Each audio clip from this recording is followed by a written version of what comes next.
Alléluia. Et la gloire soit au Saint-Esprit. Alors, nous allons prendre nos Bibles dans le livre de Malachie, Malachie chapitre 3, le verset 10. Malachie 3, 10. Malachie, c'est le dernier livre de l'Ancien Testament.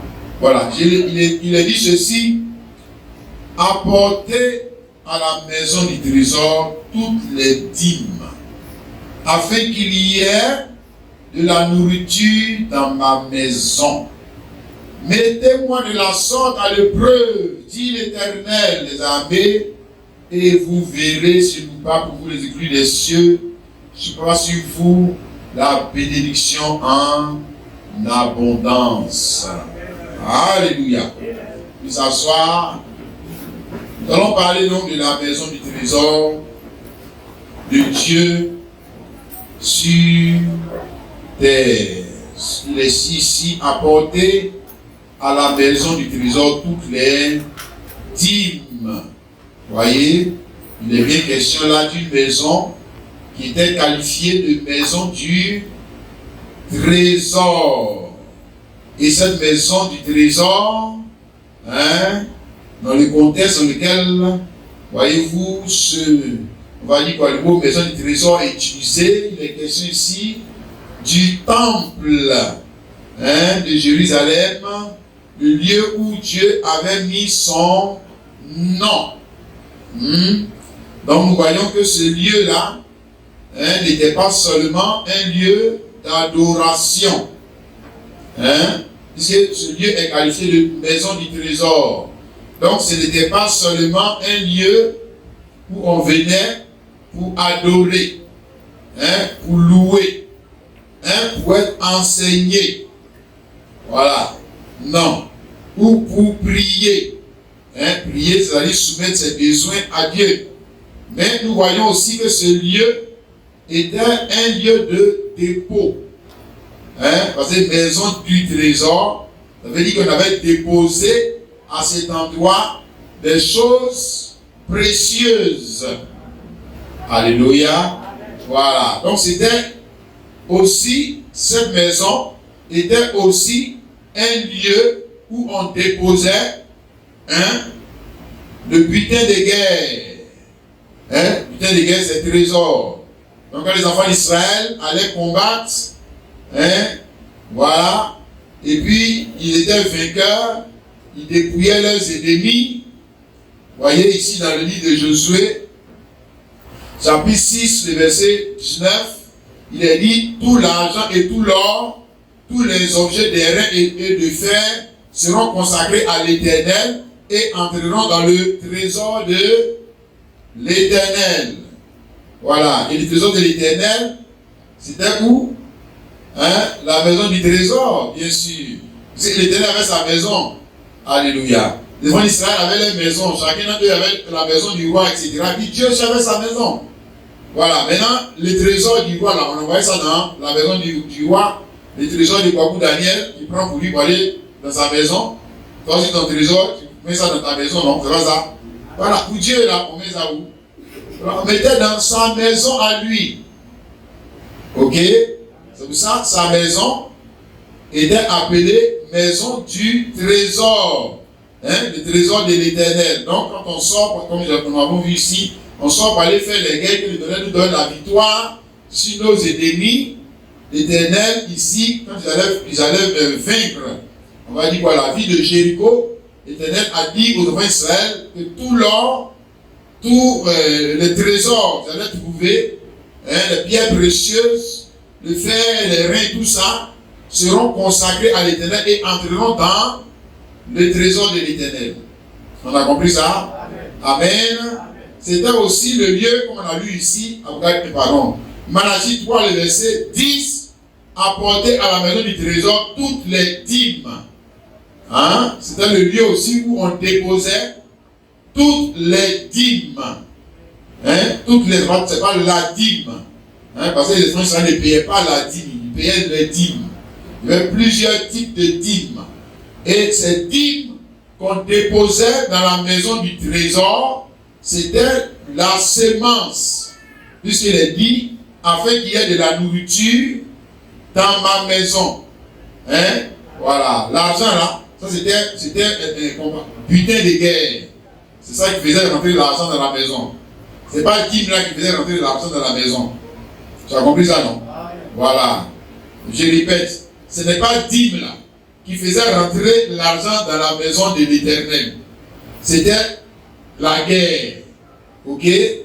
Alléluia. Dîme là faisait rentrer quoi? Nourriture. C'est ça qu'il a dit, non? Je reprends encore.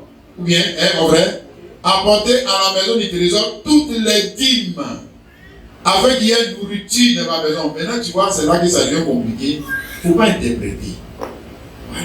Dieu l'a dit, il comprend le français. S'il veut dire l'argent, il va dire l'argent. S'il dit nourriture, c'est que c'est nourriture. Il ne faut pas venir nous dire que tu es plus intelligent que Dieu. Voilà. Il dit nourriture. Et il sait pourquoi il dit nourriture. Ok? Donc, nourriture, c'est sémence. Amen. Nourriture, ce n'est pas des plats de garba. Ce n'est pas du riz déjà cuit. Ok? Je vais d'accord avec ça, non? Nourriture, ça veut dire que c'était des grains de riz, grains de blé, grains d'arachide, grains de maïs, bon, etc., etc. C'est pas ça? Donc, en d'autres termes, la sémence. Ok?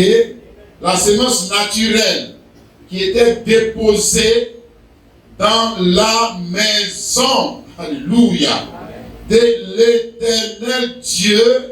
Et maintenant cette maison était appelée, on appelait ça comment? Maison du trésor.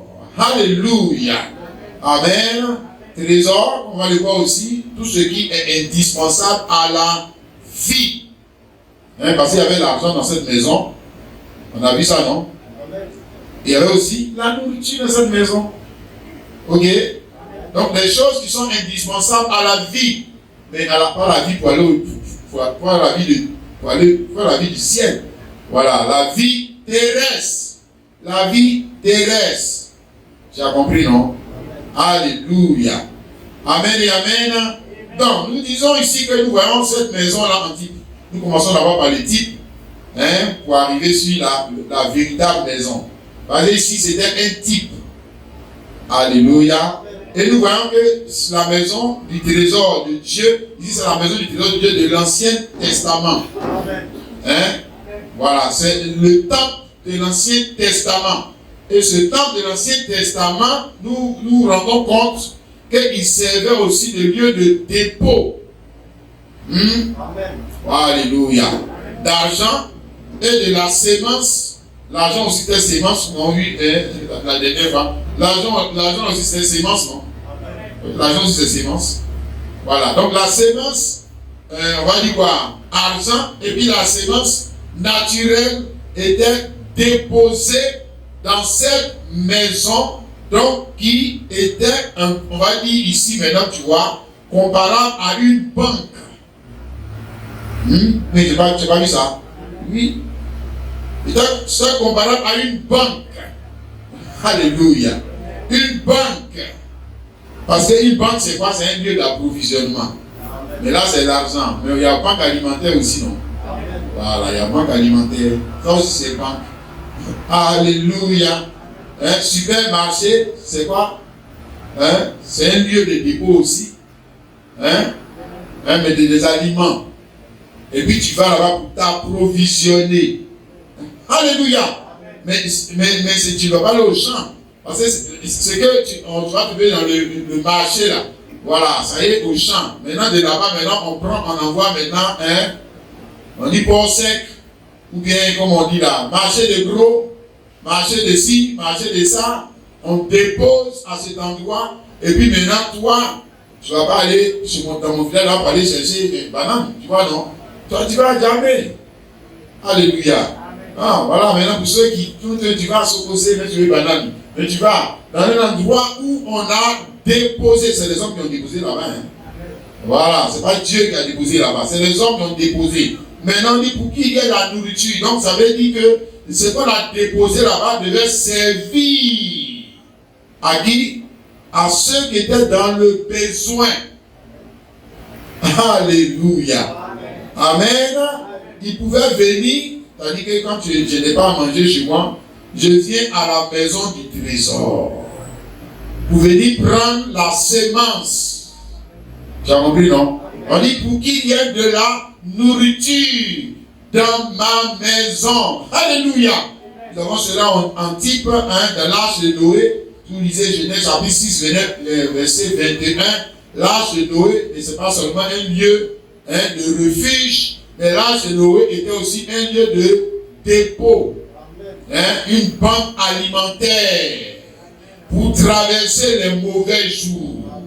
Alléluia. Il y a une banque alimentaire pour traverser les mauvais jours. Et dans tous les âges, Dieu nous parle pour nous montrer qu'il y a une banque alimentaire pour traverser les mauvais jours. Alléluia. Pour qu'il y ait la nourriture dans ma maison dans les mauvais jours. Ouais, c'est dans les mauvais jours que tu vas aller là-bas, non? Oui, parce que si toi-même tu en as déjà, tu ne vas jamais aller dans la maison du trésor. N'est-ce pas? Donc tu n'iras pas là-bas. C'est quand c'est fini chez toi. C'est quand c'est fini chez toi que tu te rends à la maison du trésor. C'est ça, non? Amen. Voilà, donc la maison du trésor, ça c'est le lieu, on va dire quoi, où on emmagasine. Amen. C'est le lieu où on amasse pour traverser les mauvais jours. Quelqu'un a compris? Amen. Il dit Amen. La même idée est exprimée ici dans Genèse 41, au temps de qui encore? De Joseph. Genèse 41, les versets 56 à 57, on dit la famine régnait dans tout le pays. Joseph ouvrit tous les lieux d'approvisionnement et vendit du blé aux Égyptiens. La famine augmentait dans le pays d'Égypte et de tous les pays. On arrivait en Égypte pour acheter du blé auprès de Joseph, car la famine était forte dans tous les pays. Alors il y avait une maison où il y avait toujours de la nourriture, parce que selon le dessein de Dieu, ici c'est Dieu qui est derrière, non? C'est pas Joseph qui a dit que bon, il ne va pas famine, on va faire comme ça. Non. C'est Dieu qui dit faites comme si. Alléluia. Tu dois te dire la même idée, Malachie 3:10 là. La même idée là, tu dois la retrouver dans toute la Bible. Autrement, c'est que quelque part Dieu s'est trompé. C'est que quelque part Dieu s'est trompé. Tu dois la retrouver dans toute la Bible. Tu peux repartir derrière puis revenir, tu vas avoir la même idée. Elle se répète, c'est pour les mauvais jours. Que Dieu dit amasse pour les mauvais jours. Il dit, la fourmi elle-même, elle amasse pour les mauvais jours. Dieu lui te dit amasse pour les mauvais jours. Mais on va voir ce que Dieu lui dit d'amasser. Oui, mais il se fait encore dans le naturel, n'est-ce pas? C'est pourquoi Joseph, tu vois, ayant reçu la révélation de la parole de Dieu pour le jour, alléluia, il a créé des lieux d'approvisionnement. Et quand la nourriture est finie dans les maisons, est finie dans le monde, est finie dans les nations, on dit tout le monde venait maintenant vers Joseph pour avoir de la nourriture, pour avoir la sémence. Même parce qu'il ne venait pas payer Garba. C'est pas ça? Non. C'est la sémence qui venait prendre. Amen. La sémence, c'est Dieu qui a dit mettez la sémence de côté. Elle va vous servir dans le mauvais jour. Alléluia. Amen. Et il y avait ce lieu vers lequel il devait se tourner. Là-bas, c'était du temps de l'Arche. Ensuite, nous avons vu avec Joseph, il y avait toujours une maison. Maintenant, ici dans Malachie 3, le verset 10, nous voyons que cette maison, c'était la maison de l'Éternel. Elle était appelée maintenant maison de l'Éternel. Mais nous voyons que la même idée revenait. La même idée revenait dans ce sens que c'était une maison du trésor, de ce qui est précieux, de ce qui est indispensable à la vie. Alléluia. Bien, maintenant nous lisons ici dans Daniel chapitre 6. Dans Daniel chapitre 6, le verset 10, on parle de cette raison. On dit lorsque Daniel sut que le décret était écrit, il se retira dans sa maison, où les fenêtres de la chambre supérieure était ouverte dans la direction de Jérusalem. Et 3 fois le jour, il se mettait à genoux, il priait louait son Dieu comme il le faisait auparavant, mais le regard tourné vers la maison. Alléluia. Du trésor de l'Éternel. Or, cette maison, ce temps-là, était déjà quoi? Détruite. Voilà, il n'y avait même plus pierre sur pierre. C'est pas ça? Voilà. Mais elle était toujours une maison du trésor. Tu as vu ça, non? Quelle maison? Alléluia. Quelle maison? C'est toi, mon frère, ma soeur. Ils ont détruit la maison, hein? Ils ont tout renversé, hein, n'est-ce pas? Maintenant, lui, il prie en direction de la maison. Et puis, il est quoi? Il est ressourcé. Alléluia. Il est approvisionné. C'est-à-dire, ce qu'il demande là, lui, ça vient. Alléluia. Et tout, non, regarde, il est à Babylone. Hein. Là, il est à Babylone. Babylone aussi, il y a maison. C'est pas ça. Eux, leurs maisons ne sont pas détruites. Si quelqu'un comprend, tu dis Amen. Leurs maisons ne sont pas détruites. Dans lesquelles il y a l'or, il y a l'argent, il y a la sémence, il y a tout. Mais il ne faut pas tourner tes regards vers n'importe quelle maison. J'ai dit, il ne faut pas tourner tes regards vers n'importe quelle maison. Il y a une maison qu'on appelle maison du trésor, vers laquelle tu dois tourner tes regards pour être secouru dans tes besoins, église de Dieu. Les autres là, ils n'ont pas tourné leur face vers n'importe quelle maison ils veulent. Mais toi, ne tourne pas ta face vers n'importe quelle maison. Je vais parler de n'importe quel serviteur de Dieu. Ah, cela va arriver. Il n'y a pas besoin qu'on parle de maisons en privé. Voilà. C'est ça, mon frère, ma soeur. Ah, donc, on parle du type d'abord. Quand on va arriver dans la réalité, tu vas voir la maison. La maison du trésor. Amen. D'accord. Donc, comme j'ai dit, Malachie 3:10 nous dit apporter à la maison du trésor toutes les dix pour qu'il y ait de la nourriture dans ma maison et non pas d'argent. Bon, ça, c'est nos gens là qui ont tordu le coup la parole pour faire dire à Dieu ce qu'il n'a pas dit. Bon, mais nous savons qu'ici, il s'agissait d'une maison qui n'était pas la véritable maison. Ok? La maison du trésor qui est ici là n'était pas la véritable maison. Ok? Alléluia. C'était seulement une image de la véritable maison. Ok? Mais la banque elle-même, la banque aussi une maison du trésor. Mais la banque, est-ce que tu sais que ce n'est pas la véritable maison? Hein? Tu as vu? Mais pourquoi tu déposes ton argent là-bas, non? Oui, parce que c'est ce que tu as dit, déposer. Tu amasses, non? Tu amasses, non? Voilà. Mais nous, on va te montrer la vraie banque. Dans laquelle il faut déposer ton argent. Je te dis, quand tu vas quitter ici, là, tu vas retrouver l'argent là. Alléluia. Crois-tu en ça, mon frère, ma soeur? On va te montrer la vraie maison, on va te montrer la vraie banque des banques. On va te montrer la vraie BCAO. On va te montrer la vraie BAD. On va te montrer la vraie banque des banques. Mais si tu ne connais pas la vraie banque des banques, c'est que tu es perdu dans l'investissement, mon frère, ma soeur. Un jour, tu vas mourir de faim. Je dis un jour, tu vas mourir de faim. Alléluia. Alléluia. Que Dieu nous aide, mes frères et sœurs. Donc, nous avons ici, dans Hébreux chapitre 8,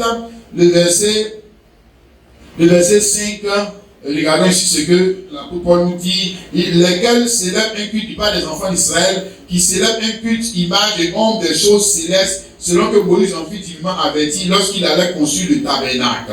Est-ce soin lui fut-il dit de faire tout d'après le modèle qui t'a été montré sur la montagne? Donc il est en train de montrer ici, voyez-vous, on va dire quoi? La maison à partir de laquelle la maison du trésor terrestre a été construite. Vous voyez, le tabernacle à partir duquel le tabernacle terrestre a été reproduit. Alléluia. Donc il est en train de nous dire que la reproduction, voyez-vous, sur la terre de ce tabernacle, ce qui avait été produit sur la terre ne pouvait pas être la véritable maison, mais était quoi? Une image du tabernacle céleste.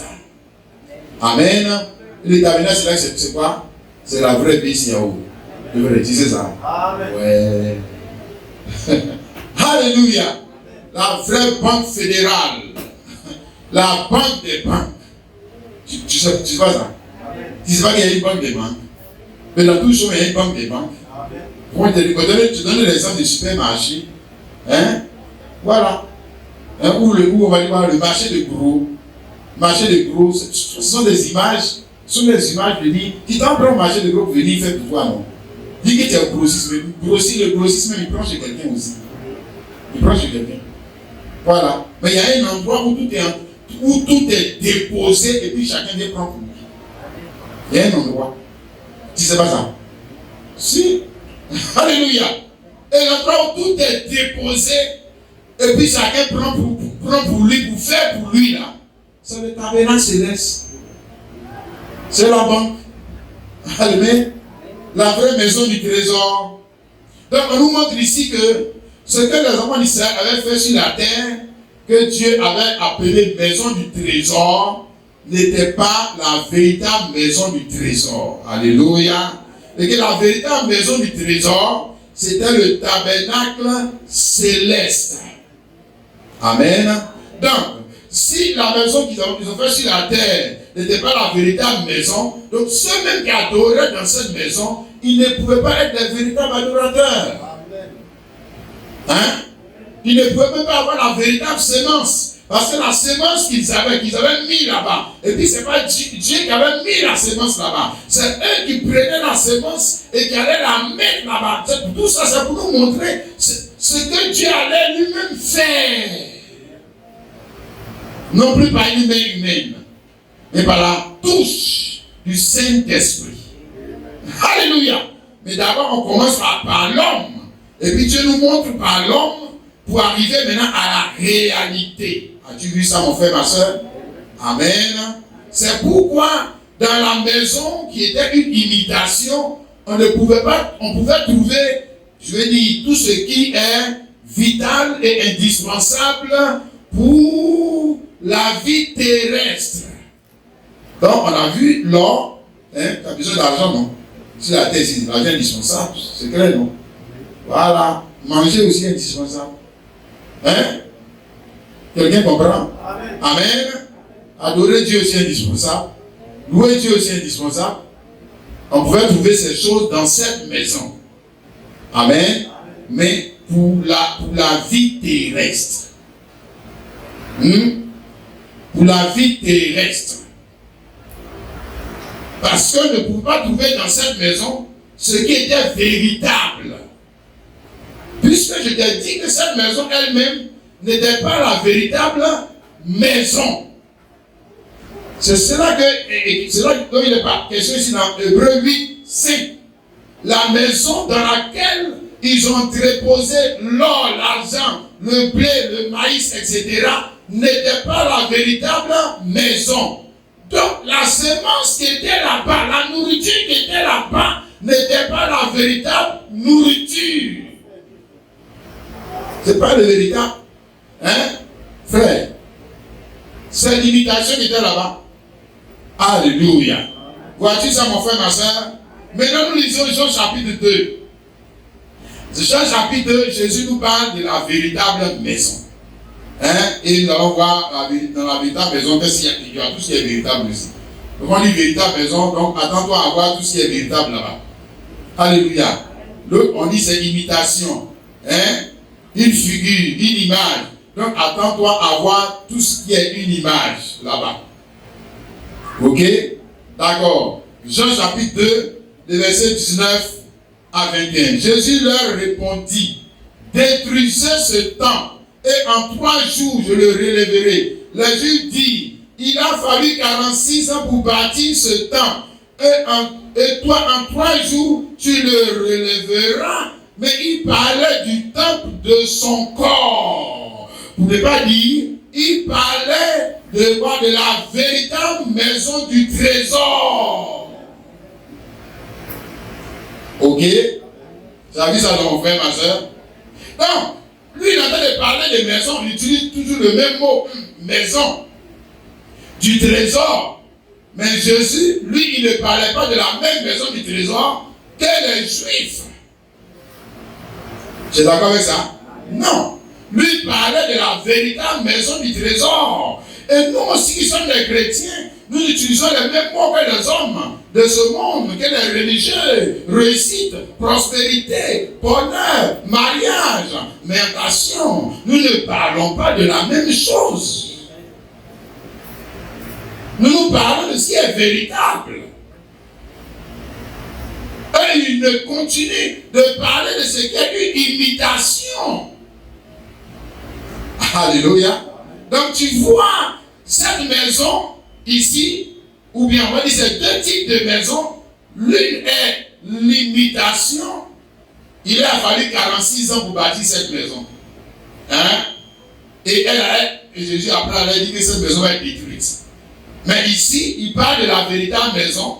Il dit, détruisez-la en 3 jours, je la relèverai. Il n'a pas dit Dieu va la relever, c'est moi. Parce que moi je suis la résurrection et la vie. Alléluia. Je suis la maison et l'occupant de la maison. Je suis la maison et la porte de la maison. Je suis la maison et la nourriture aussi qui est dans la maison. Je suis tout ce qui est dans la maison. Qui est-il? Tu vois, non? Il c'est un saint prophète. Aïe. Il vient de dire qu'il est Dieu. Amen. Il vient de te dire ça. Amen. Si. Parce qu'il peut tout à la fois. Qui est tout à la fois?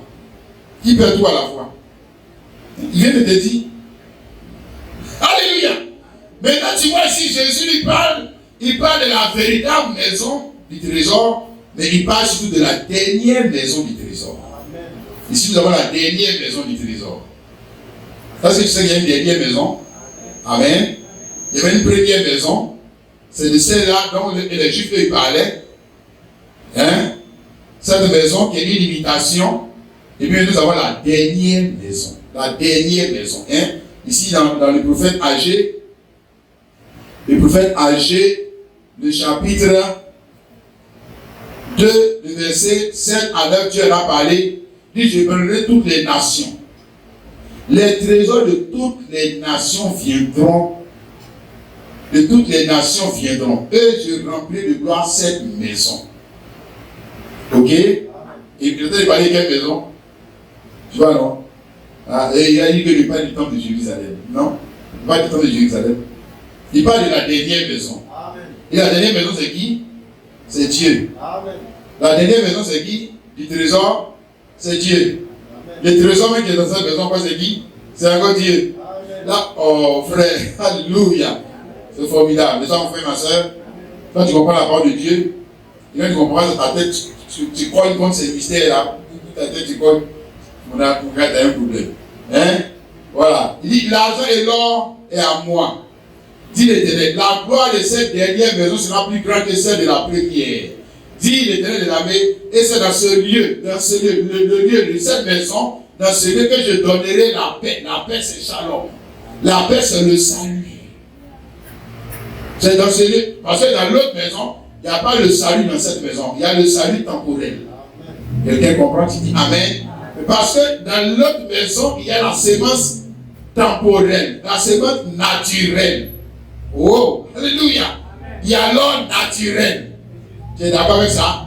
Alors que dans la dernière maison, il dit qu'il va remplir cette maison des choses qui sont éternelles. C'est pourquoi il dit que cette maison est la dernière maison, parce que la maison elle-même, elle est éternelle. Ah, amen. Voilà, parce que si elle n'est pas éternelle, c'est qu'elle n'est pas la dernière maison. Alléluia. Ouais. Parce qu'elle est éternelle, qu'elle est la dernière maison. Tu as saisi ça, mon frère, ma soeur? Et nous parlons de qui? Dieu.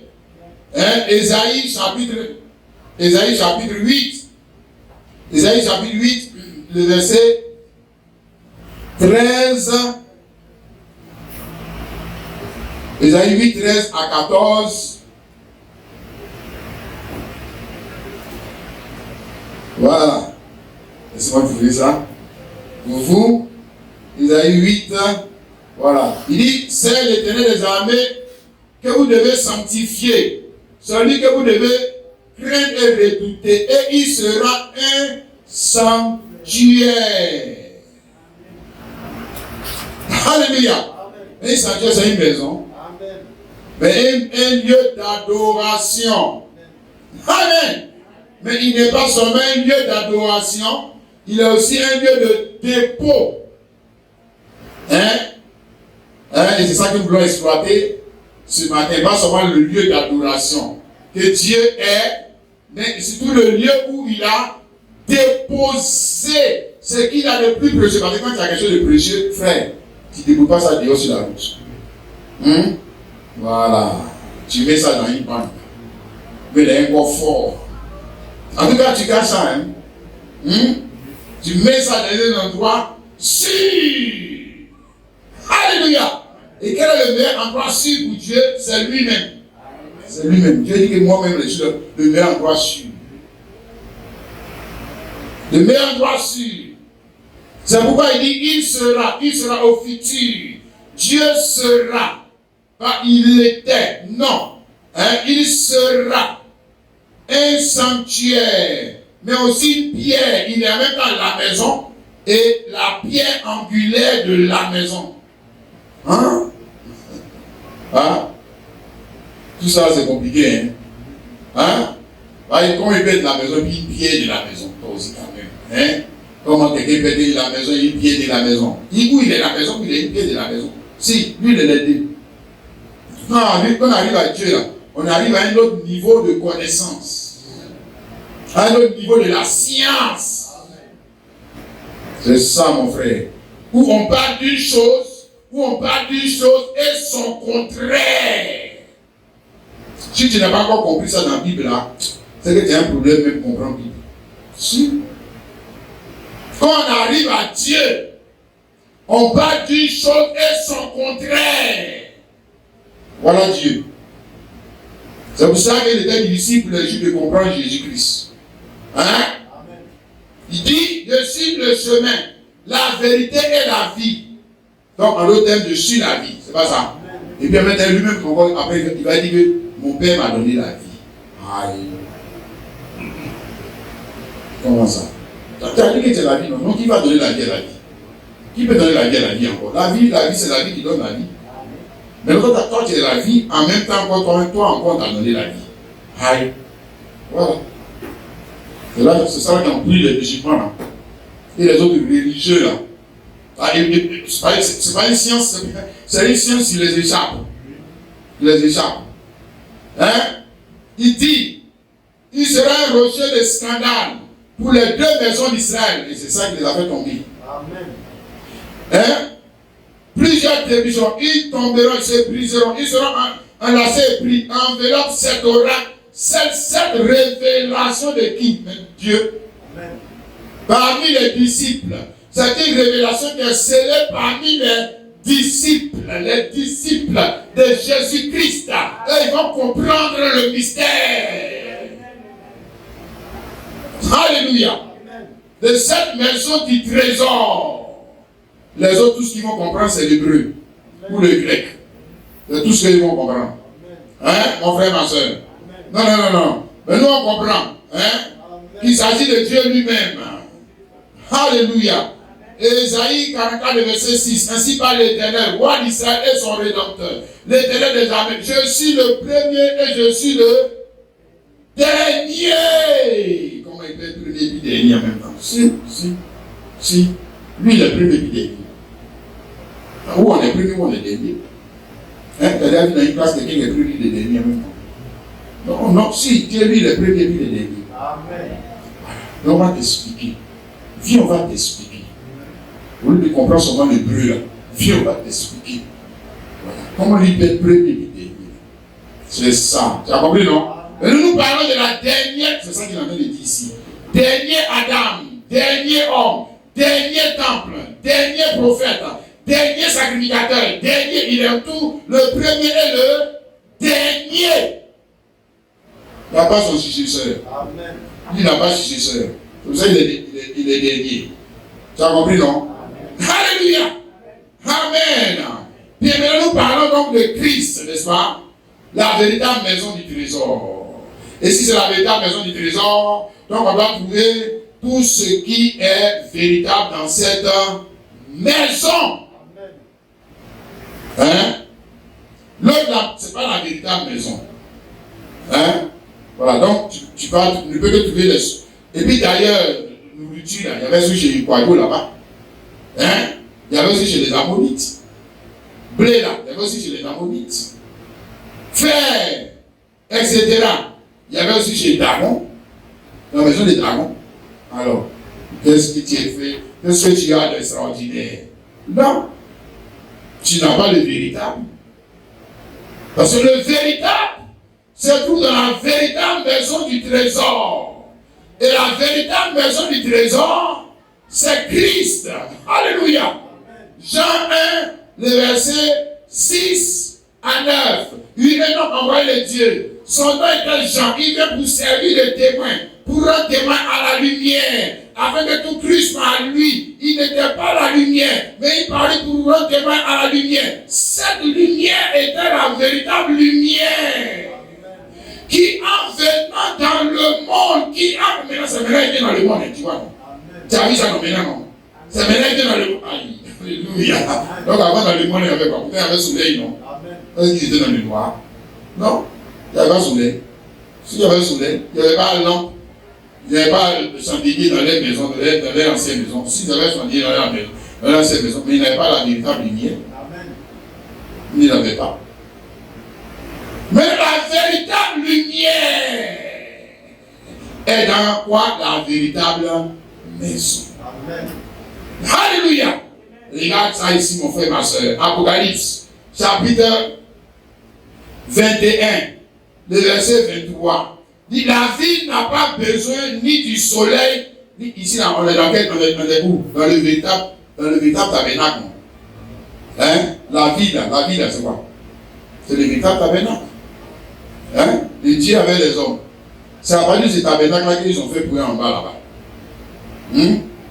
Voilà. Maintenant, quand on remonte maintenant dans le véritable tabernacle. Pour ne pas dire dans la véritable la banque des banques. La voici. La banque des banques. Tu comprends? Dans la banque fédérale. Alléluia! Notre nation, si nous avons une banque fédérale, c'est pas ça. Si nous avons notre BCAO, le tabernacle céleste. Alléluia. C'est pas ça. Quand ça manque dans ma vie, je tourne les regards vers la banque céleste. Je dis Seigneur, il faut créditer la petite Penny ou bien la petite BAC ici en bas, que les gens viennent faire des décaissements. Ce n'est pas pour lui défunt. Oui, c'est comme ça aussi ça marche. La ville n'a besoin ni du soleil ni de la lune pour l'éclairer. Car la gloire de Dieu l'éclaire. Et l'agneau est son flambeau. Donc ça dit que dans ce tabernacle-là, il n'y a pas soleil. Il n'y a pas lune. Il n'y a pas lampe électrique. Il y a une seule lumière. La véritable lumière. Qui devait venir où? Dans le monde. Ok? Pour éclairer tout homme. Afin de voir quoi? Afin de voir, quand tu vas t'éclairer, tu vas voir quoi? Tu vas voir maintenant les choses visibles et invisibles. Tu vois maintenant? Tu vois? Oui. Et pour voir, il faut la lumière, frère. Alléluia! Quand on dit comment le dimanche dernier, Saul de Tarse, il allait voir le souverain sacrificateur de la maison la maison d'imitation. C'est pour ça qu'il ne peut pas voir. Il ne peut pas voir. Tant que lui, il adore Dieu dans le temple avec lampe électrique là, il ne va jamais voir. Amen. Jamais. Jamais de la vie. Tu as compris ça? Amen. Tant que les gens vont adorer Dieu dans des temples où il y a la lumière de la connaissance humaine, ils ne vont jamais voir. La Bible, ils ne voient pas. Il lit, mais il ne voit pas ce que Dieu a dit. Il ne voit pas. Hein? Ouais. Hein? Comme ça, cette semaine, j'ai reçu un homme de Dieu, il lui parlait de l'ange. Il dit, ouais, ange là. Le mot ange, c'est dans la Bible, dans l'Apocalypse là. Pour lui, c'est des anges célestes. Il dit, non, ce n'est pas anges célestes.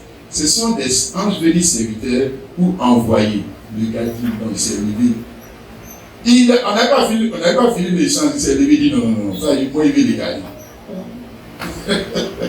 C'est ça.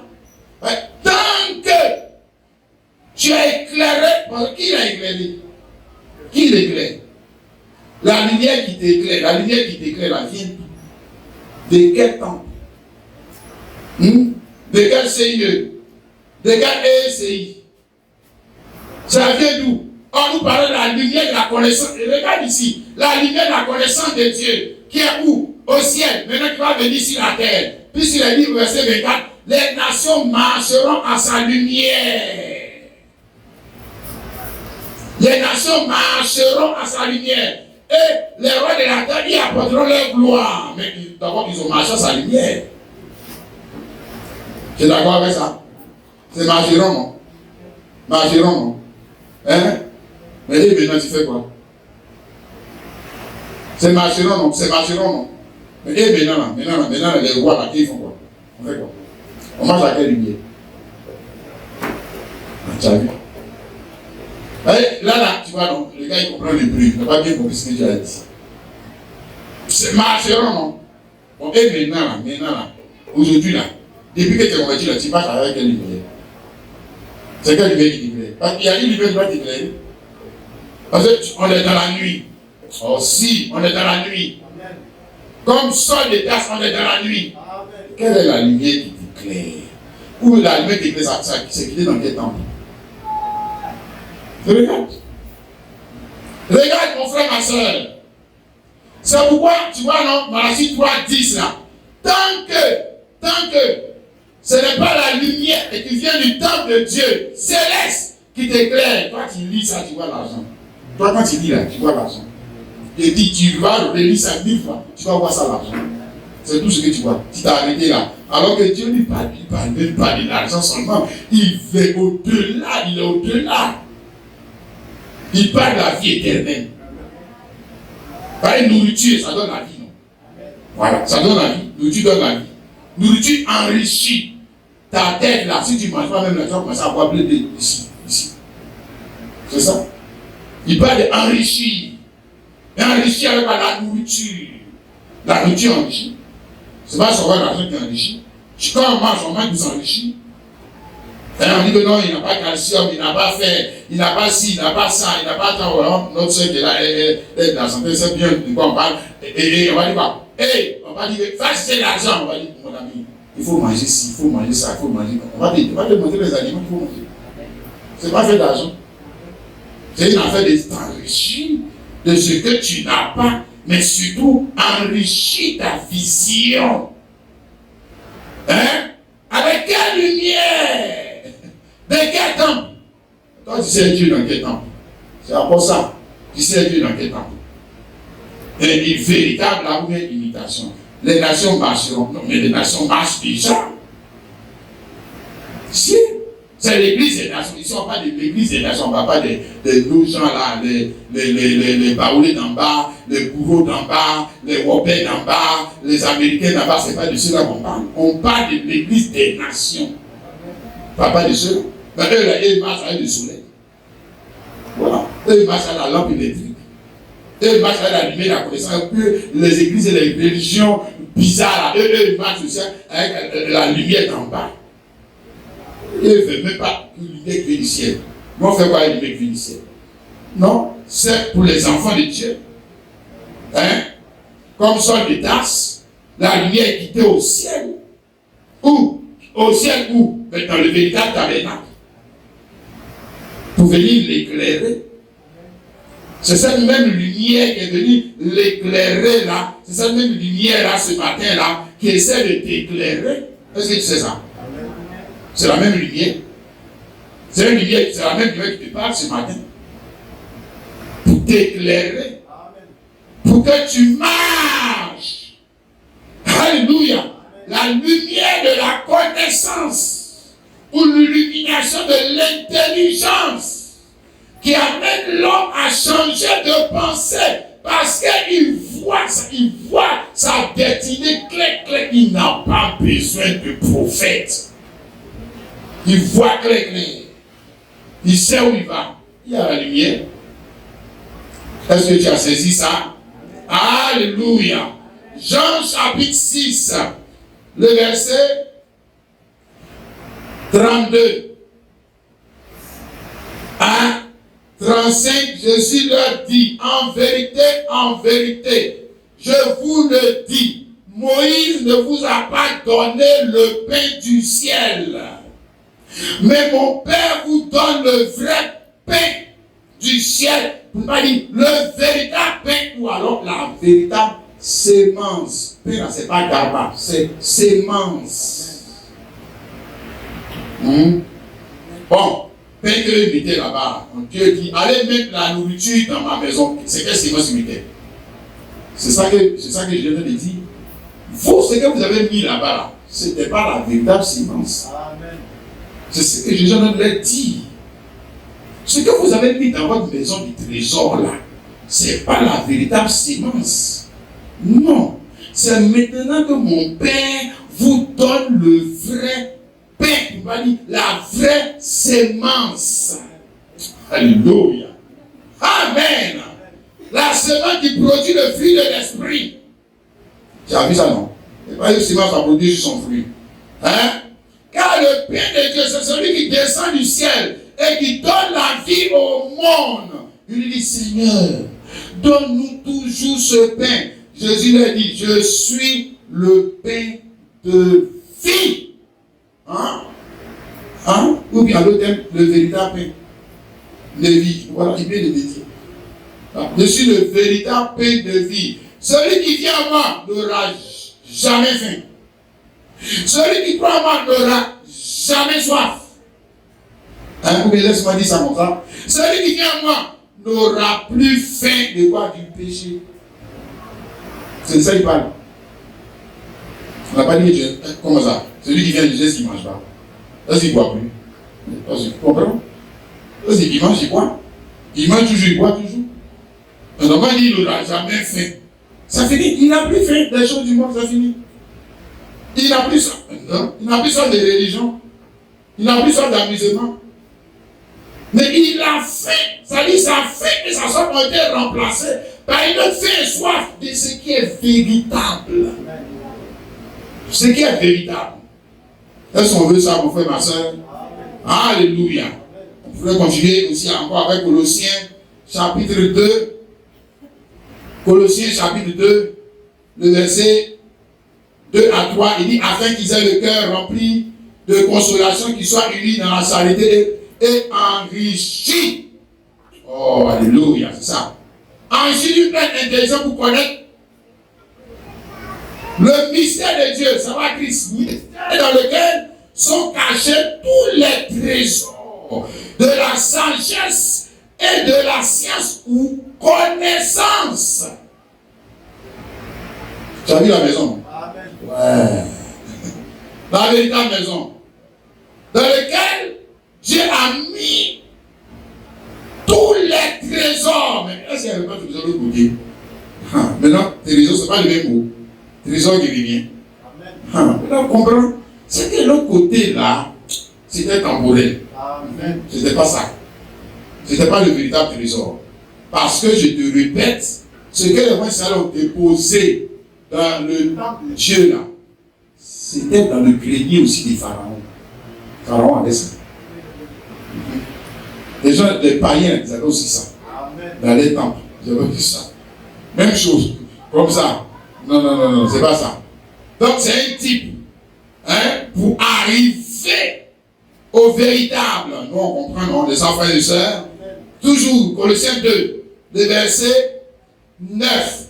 Car en lui habite corporellement toute la plénitude de la divinité. Vous avez tout pleinement en lui, qui est le chef de toute domination, de toute autorité. Hein? Alléluia. C'est formidable. Frère, il est en train de démonter le mystère. Les ça, frère, mon frère, ma soeur. Alléluia. Hey, frère, en lui habite corporellement toute la plénitude de la dit tous les attributs véritables de Dieu. Alléluia. Oui. Mais la séquence même qu'ils ont mis dans leur ancien temple là, c'était l'attribut de qui? C'était l'attribut de Dieu. C'était l'attribut de Dieu. L'argent, c'est un attribut de Dieu. Ou alors, laisse-moi dire ça, L'argent, c'est une image de l'attribut de Dieu. Oui. Voilà. L'agneau naturel, là, c'est une image de l'attribut de Dieu. Le sang naturel, c'est une image. Tout ça, ce sont des images. C'était des images. Parce que quand Dieu a dit, créons, faisons.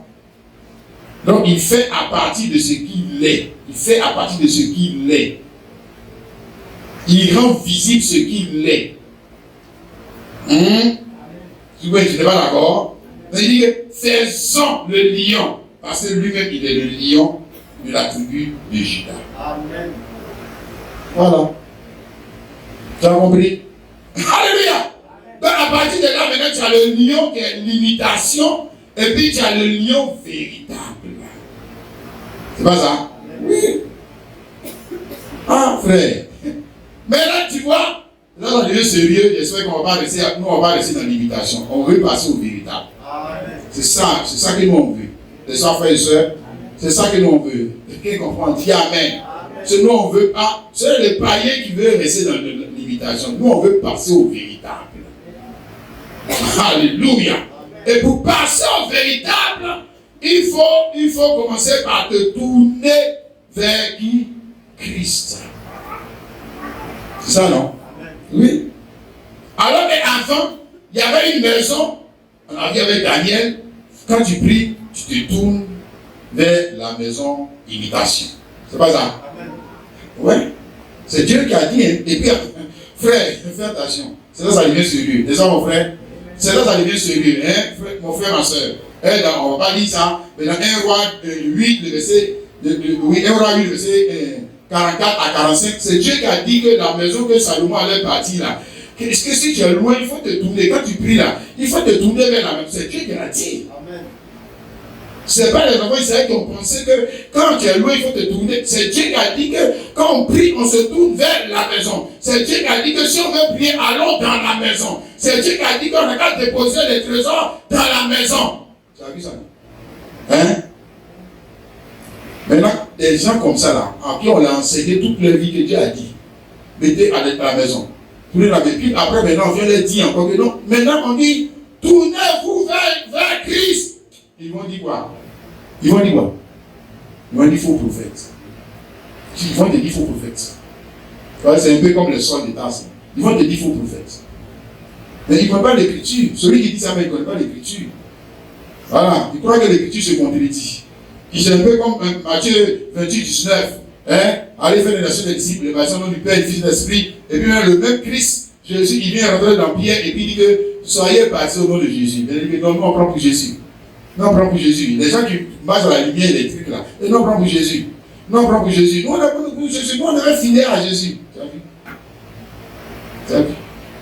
Mais Bible même est écrit comme ça, pour que non, laisse-moi dire ça comme ça, pour qu'il y a des gens là, Bible là, ils vont cogner les têtes. Oh, toujours, cogne sa tête. Il cogne. Toujours. C'est une pierre d'achoppement. Si. Fais attention, mon frère, ma soeur. J'espère que la Bible n'est pas une pierre d'achoppement pour nous. J'espère que Christ n'est pas une pierre d'achoppement pour nous. Mon frère, ma soeur. D'accord. Ésaïe 45, le verset 22. Il dit, tournez-vous vers moi et vous serez sauvés. Alors que c'est le même qui a dit, tournez les regards vers la maison. Celui qui a problème, n'a qu'à tourner les regards vers la maison. Et puis maintenant, il va être secouru dans ses besoins. Et puis après, maintenant, il vient encore dire maintenant, tournez-vous vers moi et vous serez sauvés. Mais eux, ils ont dit que non. Ça veut dire qu'il est toujours dans cette maison, l'autre côté là-bas. N'a qu'à tourner toujours les regards. Non. C'est pas ce que ça veut dire. Tournez-vous vers moi, ça veut dire tourner les regards vers Jésus. Amen. Vers Christ. Amen. La véritable maison. Alléluia. Est-ce que tu réalises ça, mon frère, ma soeur? C'est ça, marcher à la lumière de Dieu. C'est ça, marcher à la lumière de Dieu. Tu as compris? Ouais. C'est ça, marcher à la... Parce que tu marches à la lumière de la connaissance de Dieu. Pour ton jour. Et il dit, tournez-vous vers moi et vous serez sauvés. Vous tous disant aux extrémités de la terre, car je suis Dieu. Il n'y en a point de... Je le jure par moi-même. La vérité sort de ma bouche. Et ma parole ne sera point révoquée. Tout genou fléchira devant moi. toute langue jurera, par moi, jurera, c'est réfléchira, c'est au pluriel. Et si vous lisez Philippiens chapitre 2, verset 9 à 11, Paul, lui, il reprend cette même prophétie, il met ça au présent et puis il dit que c'est Christ. Il dit que c'est Jésus-Christ. Voilà. Alléluia. Tu as vu, non, mon frère, ma soeur? Tournez-vous vers moi et vous serez sauvés parce que, alléluia, pour avoir, pour profiter des richesses qui sont dans cette maison, tu dois d'abord commencer à te tourner vers cette maison. Et pour te tourner vers cette maison, tu dois te détourner de beaucoup de choses. C'est ce que ça veut dire. Tu dois te tourner vers cette maison. Ça veut dire que au début, tu regardais où? Et puis après, on dit, tournez-vous vers moi. Ah, ça veut dire que je ne peux pas regarder ici. Tournez-vous vers moi, je regarde ici, je regarde ici. Je regarde ici, je regarde ici. Non, non, c'est pas ça, tournez-vous vers moi.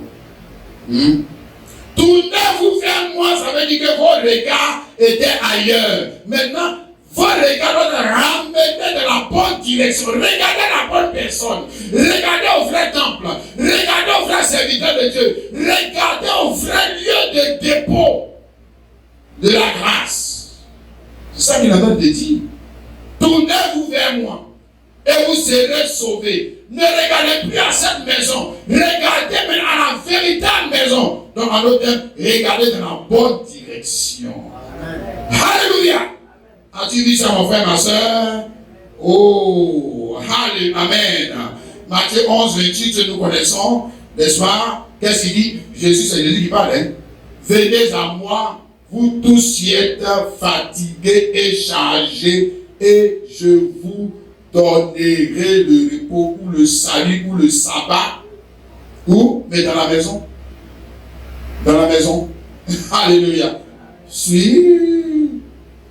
Venez à moi, vous tous, qui êtes fatigués et chargés. Venez. Il n'a pas dit allez à Dieu. Mais pourquoi il va dire aller à Dieu? Alors que Dieu même, c'est lui-même. Pourquoi il va dire aller à Dieu? On ne peut pas parler comme Moïse. Et Moïse lui dit aller à Dieu. Mais lui, il ne peut pas parler comme Moïse. Parce que lui-même, Dieu est la maison. Le lieu de repos. Alléluia.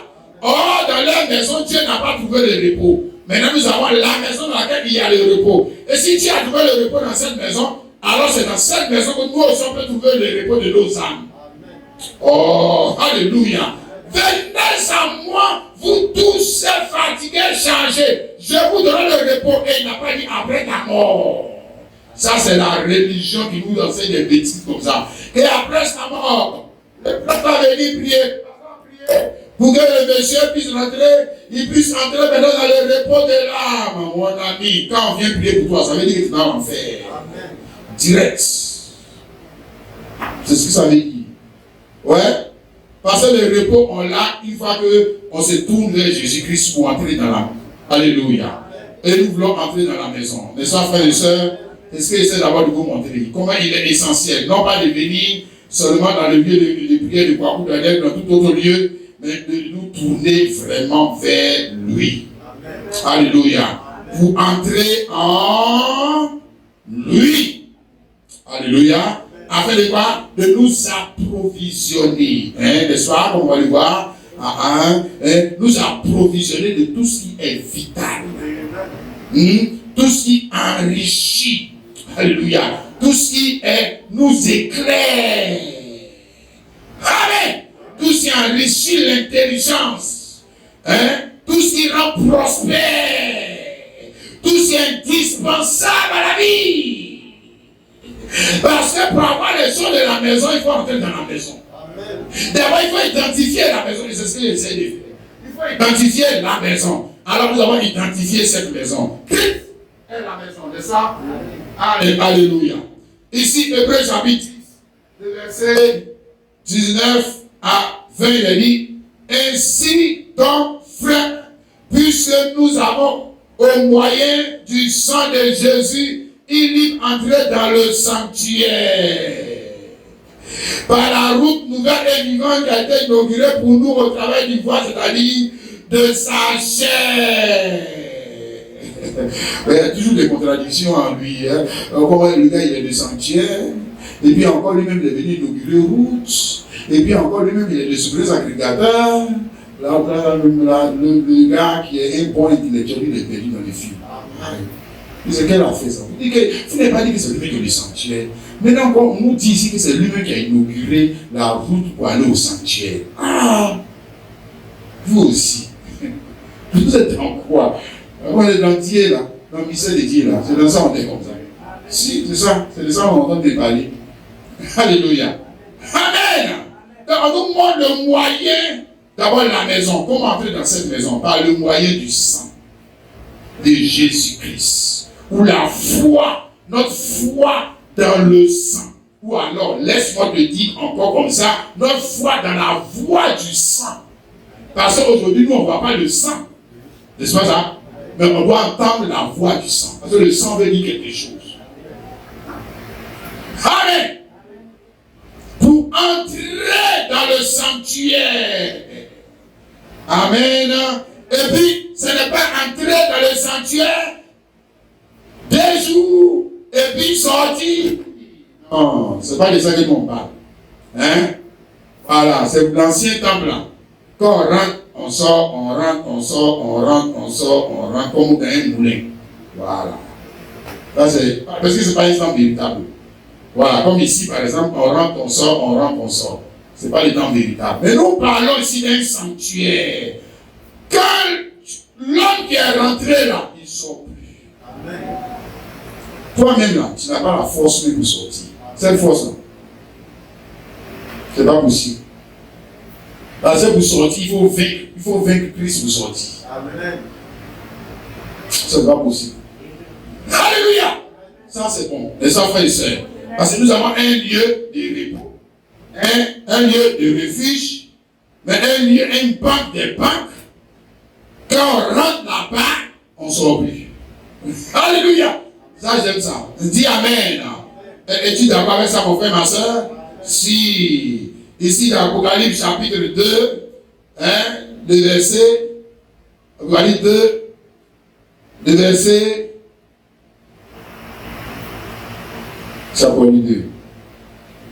Donc Apocalypse 3, le verset 12. Il dit, celui qui vaincra, je ferai de lui une colonne dans le temple de mon Dieu. Il n'en sortira plus. J'écrirai sur lui le nom de mon Dieu et le nom de la vie de mon Dieu et le nom de la Jérusalem qui descend du ciel, le cœur de mon Dieu et mon nom nouveau. Bon, celui qui vaincra, je ferai de lui une colonne dans le temple de mon Dieu et il ne s'en va dire que le gars voit ça, il voit ça, comment on va dire ça, en sens littéral, qu'on va faire de lui un poteau comme ça dans le temple. Aïe. Et toi aussi. Non, une colonne c'est un soutien. Alléluia. C'est un soutien. C'est-à-dire quelqu'un même dans cette église, qui est un soutien pour la croissance de cette église est une colonne. C'est pas ça. Il y a une colonne. Ici c'est un temple. Et nous sommes déjà dans ce temple. Regarde, nous sommes déjà dans ce temple où on rentre pour ne plus sortir. Ce n'est pas une affaire d'après ta mort. Non. Si j'ai lu, si après toi, 12, quand tu dis ça comme ça, je prie que Dieu t'aide à bien comprendre ce qu'il vient de dire. Je prie que Dieu t'aide. Hein? Alléluia. Ils ont dit que nous sommes entrés dans le sanctuaire par le moyen du sang de Jésus-Christ. Et puis il dit non, on est sorti. C'est quand on va faire qu'on va rentrer, maintenant qu'on va rester. Ah, voilà. Pour lui, c'est comme ça qu'il a compris. Aïe. Je te dis que non, quand on est rentré là, on ne sort plus. Amen. On est scellé, alléluia, dans cette maison glorieuse, alléluia. On devient membre des adorateurs de cette maison à vie. Est-ce que tu sais ça, mon frère? Alléluia. On devient membre des adorateurs, parce que dans cette maison, c'est dans cette maison qu'il y a les adorateurs. Mais on rentre dans cette maison, on fait quoi? D'abord adorer. N'est-ce pas? On devient membre des adorateurs qui sont dans cette maison. À vie. Alléluia. Ce n'est pas une affaire comme dans l'ancienne maison où on vient adorer dans un espace, et puis on retourne à la maison pour continuer de pécher, pour continuer d'adorer le diable, pour continuer d'adorer nous-mêmes notre propre volonté, continuer d'adorer. Non. Maintenant, dans la nouvelle maison de Dieu, quand on rentre, on ne sort plus, parce que cette maison est une maison spirituelle. Amen. C'est un temps spirituel qui fait que l'adoration, il n'y a pas un temps, ça commence et puis ça s'arrête. L'adoration est perpétuelle. L'adoration est éternelle. Alléluia. Est-ce que tu comprends ce que je sais te dire, mon frère, ma soeur? C'est dans l'ancien temple que l'adoration était, on va adorer en Pâques, on va adorer les samedis, on va adorer dimanche, on va adorer pour montrer notre tradition. Et on ne peut pas dire, vous adorez des jours, vous adorez des mois, vous adorez des années. Non, dans le nouveau temple, c'est l'éternité. Chrétien, c'est dans l'éternité. Nous sommes ici, mais en réalité, nous sommes assis dans les lieux célestes en Christ pour adorer Dieu dans son temple. Dans le véritable temple d'adoration. Amen. Donc nous sommes quoi? Les membres des adorateurs qui sont admis dans cette maison. C'est une maison sélective. On n'entre pas quand on veut. C'est Dieu lui-même qui te fait entrer pour adorer et pour adorer Dieu dans tout lieu. Dans tout lieu. Alléluia. 1 Pierre 2, le verset 4 à 5, il a dit, approchez-vous de lui, pierre vivante, rejetée par les hommes, mais choisie précieux devant Dieu. Et vous-même, comme des pierres vivantes, édifiez-vous pour former une maison spirituelle, un saint sacerdoce, afin d'offrir des victimes spirituelles agréables à Dieu par Jésus-Christ. Ok? D'accord. Nous avons un autre texte d'écriture. Éphésiens, chapitre 2, le verset 19 à 22. Il dit ainsi donc, vous n'êtes plus des étrangers, ni des gens du dehors, mais vous êtes concitoyens des saints, gens de la maison de Dieu. Quelle maison? Pas leur maison qui est à Jérusalem. La véritable maison. Vous êtes de quoi? Alléluia. Vous êtes les gens de la maison de Dieu.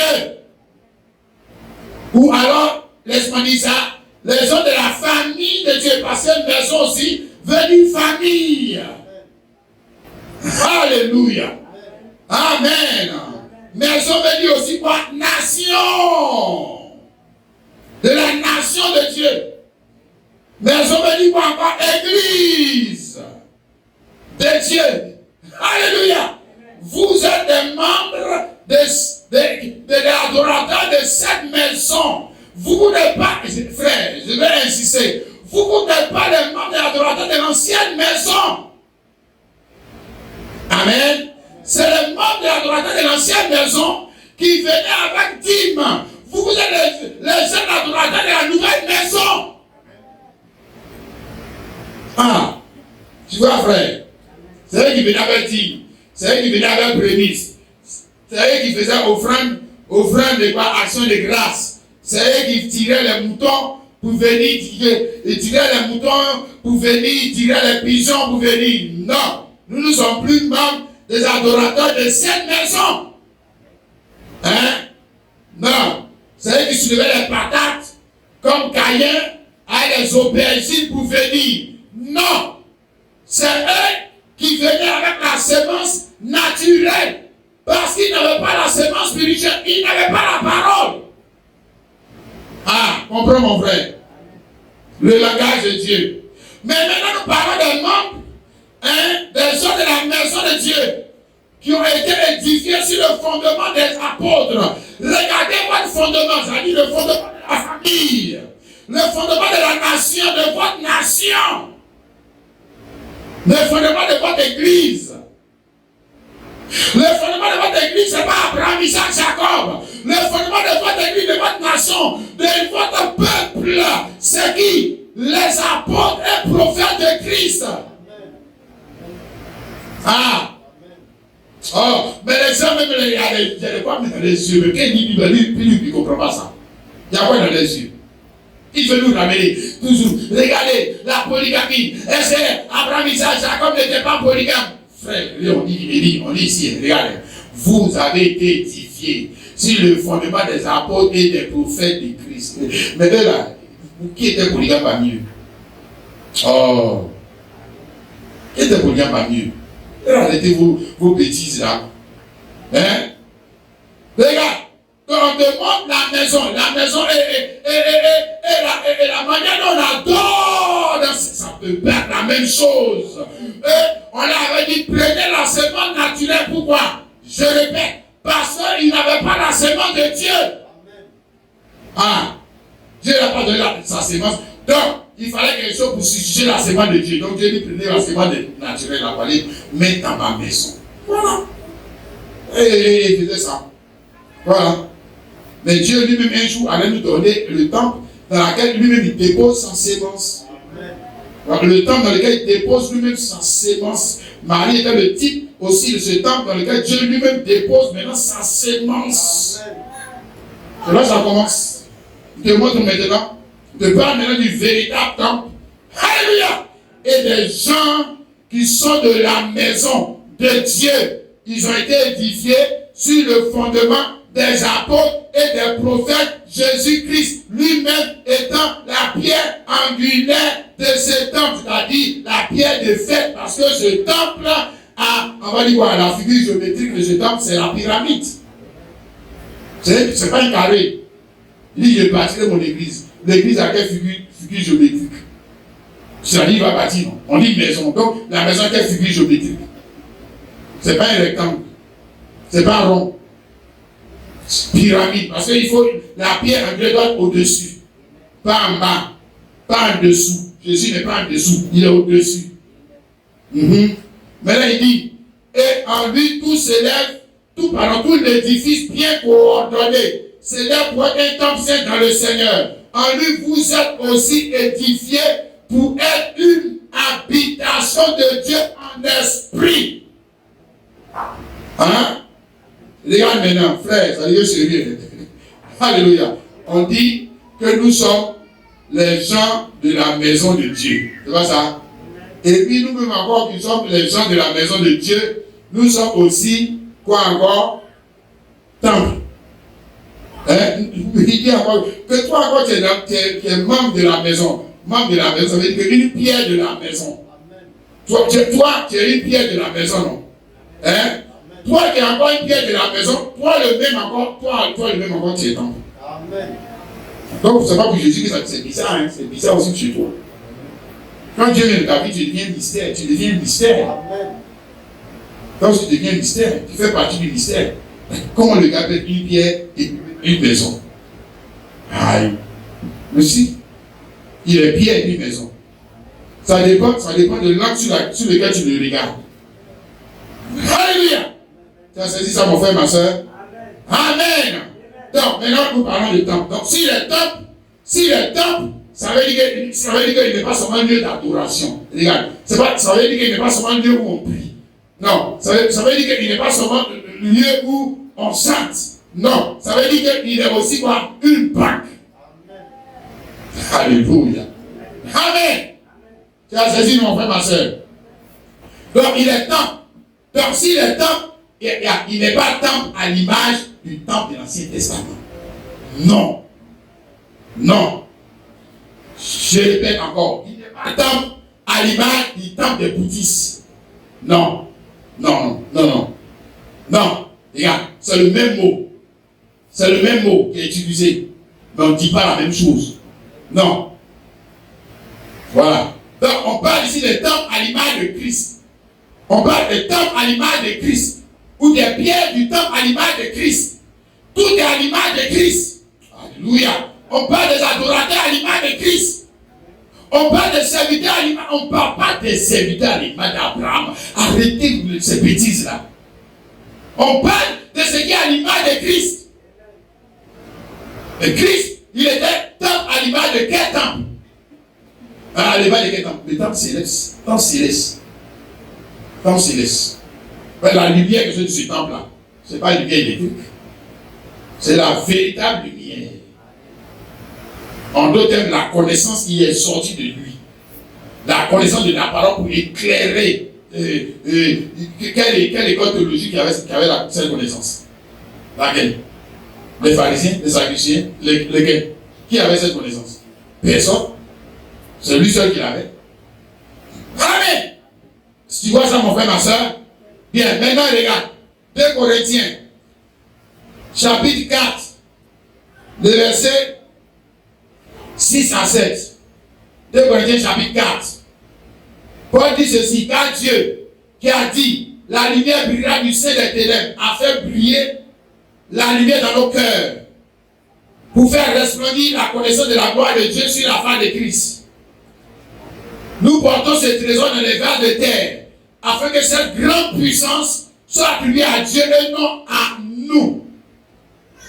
Ok? D'accord. Maintenant, ici, Paul parle de lui.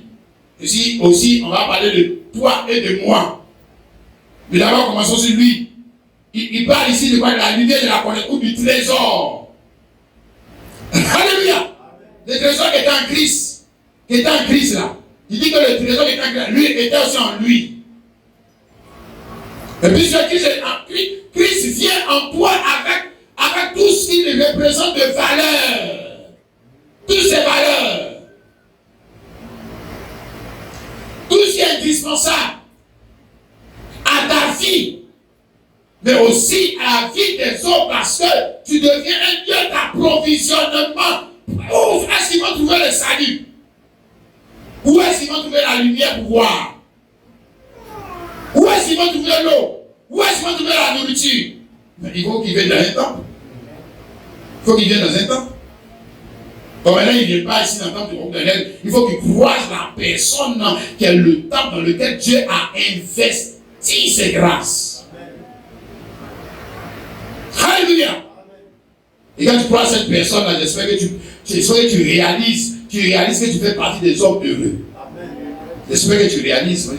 Non, je n'ai pas croisé quelqu'un qui était milliardaire. Je n'ai pas croisé un mari qui était milliardaire. Je n'ai pas croisé une femme qui était milliardaire. Mais la femme que tu as croisée là, tu ne vois pas la prospérité spirituelle et on va dire quoi, morale que tu as investi en elle. Tu ne vois pas. Tu es aveugle. Toi, tu es comment? Toi, tu crois que tout se limite à l'argent? Quand même. Réfléchis. En Christ, mais avec quoi? Et Salomon est plus riche que Jésus-Christ. En matière d'argent. Est-ce que Jésus-Christ pouvait se comparer à Salomon? Mais Salomon, il sait que Jésus est son Seigneur. Mais avec quoi dans ces temps? Tout ce qui contribue à la vie et à la piété. Alléluia! Et Paul dit que ce trésor, il le portait aussi en lui. N'est-ce pas? C'est ça que nous le portons aussi en nous. Hein? Mon frère, ma soeur, mais tu portes quoi? 1 Timothée, chapitre 6, le verset 20. Paul parle à Timothée, il dit, oh Timothée, garde le dépôt. Oh Timothée, maintenant tu mets ton nom, non? Hein? La sœur, tu mets ton nom, non? Oh, Babou Daniel, garde le dépôt. Il faut lire ça comme ça. Il faut plus dire ça, oh Timothée, garde le dépôt, mets ton nom. Timothée lui, il est mort. Non, c'est pas lui, on parle de garder le dépôt. Il est plus de ce monde. Voilà, on parle de toi. Garde le dépôt. Et garde ce que j'ai déposé. Tu vois, dans ce conseil, il faut comprendre. Garde ce que j'ai déposé en toi. Mais je n'ai pas compris ça comme ça. Si. Hein? Garde le dépôt. Et le dépôt là, c'est qui? C'est lui-même qui est le dépôt. C'est lui-même Timothée qui est le dépôt. C'est lui. Allez, garde le dépôt, puis il s'en va chercher le coffre fort sur lui à la maison. Non, c'est toi-même qui es le dépôt. Regarde, c'est toi-même qui es le dépôt. Chrétien, est-ce que tu sais que c'est toi-même qui es le dépôt? Ce que Dieu a déposé en toi, il dit, garde le dépôt. Garde le dépôt. Parce que si tu ne gardes pas le dépôt, qu'un voleur, un bandit appelé pasteur vient te voler le dépôt. Non, c'est ça le plus malheureux. Mais peut-être que maintenant, beaucoup ne comprennent pas. Mais le jour où tu auras besoin du dépôt, tu vas voir que tu es l'homme le plus malheureux. Hein? Mais le diable a eu. Il a volé mon trésor. Ah! Moi j'ai toujours pensé que j'avais quelque chose de bon. Le diable m'a volé mon trésor.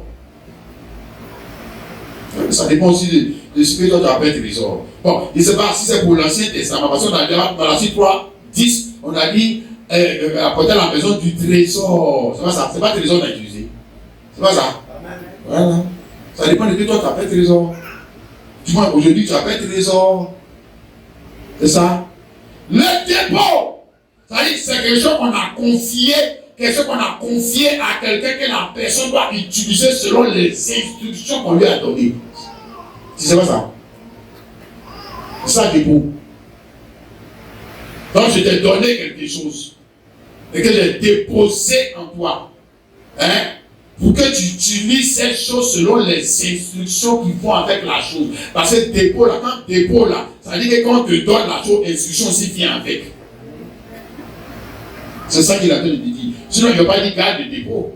Il va dire est-ce que tu as le dépôt? Non, il dit garde le dépôt. Ça veut dire que quand on lui a donné la chose, l'instruction est venue avec. Garde le dépôt. Alléluia. Ma soeur, garde le dépôt. Garde, ne laisse pas le diable te voler le dépôt. Si le diable te prend le dépôt de la grâce, parce que tu as le dépôt, est-ce que tu sais, chrétien, est-ce que tu sais que ce qui est en toi là, est plus de valeur que ce qui est dans la Banque fédérale des États-Unis? Amen. Je te dis ça, est-ce que tu sais ça? Amen. Le dépôt, parce que quand Dieu voulait mettre sur la terre ce qu'il y a de plus précieux là, il n'a pas mis ça dans la Banque fédérale des États-Unis.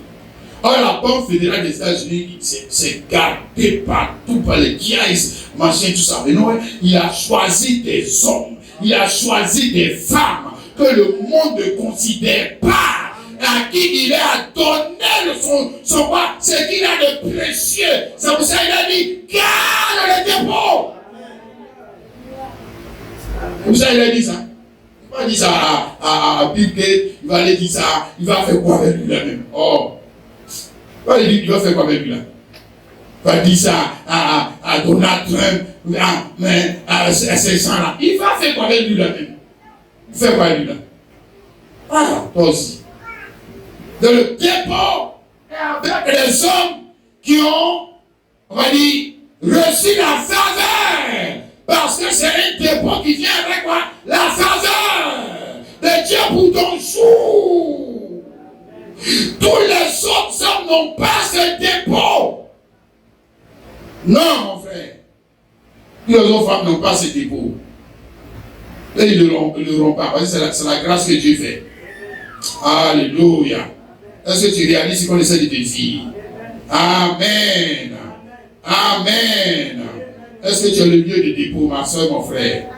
D'accord. Regarde, le véritable serviteur de Dieu, ou le véritable serviteur de Dieu, le véritable adorateur, c'est donc pas seulement celui qui vient dans un lieu de culte. Seulement. C'est ça? Oui, parce qu'on t'a montré que la maison de trésor n'est pas seulement un lieu d'adoration. On t'a montré que la maison de trésor n'est pas seulement un lieu où on prie. On t'a montré que la maison du trésor n'est pas seulement un lieu où on chante, où il y a un groupe musical, on écoute la musique. Mais la maison du trésor est aussi un lieu de dépôt. C'est ça? Amen. Amen. Donc, le lieu de dépôt afin qu'il y ait la nourriture dans la maison. Donc la maison sert à quelque chose. Amen. Hein? La nourriture dans la maison, on dit qu'au temps du besoin là, tout le monde quitte sa maison pour aller vers cette maison. On sait qu'on a mis notre argent là-bas. C'est comme ça, non? Quand c'est la chose, tu sais que tu as mis ton argent quelque part, tu prends les chemins des banques là. Hein, mon frère, des gars de tontines là. Qui c'est tontine? Le frère, tu vas où tu as déposé. si tu iras où tu as déposé. Amen. Et ton cœur sera là où tu as déposé. Mais je ne sais pas d'accord avec ça. Si. Ton cœur sera là où tu as déposé. Les hommes, mon frère, ma soeur, dis Amen. Or, moi, j'essaie de te montrer que servir Dieu aujourd'hui, c'est devenir une maison de quoi? De dépôt.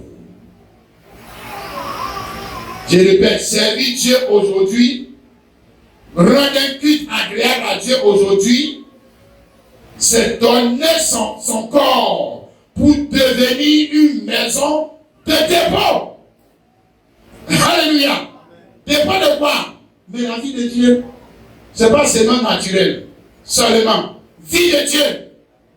Parce que Dieu lui cherche le temps où il va déposer sa vie pour que les gens qui sont dans le besoin tout autour là viennent s'approvisionner dans le marché des grâces de Dieu.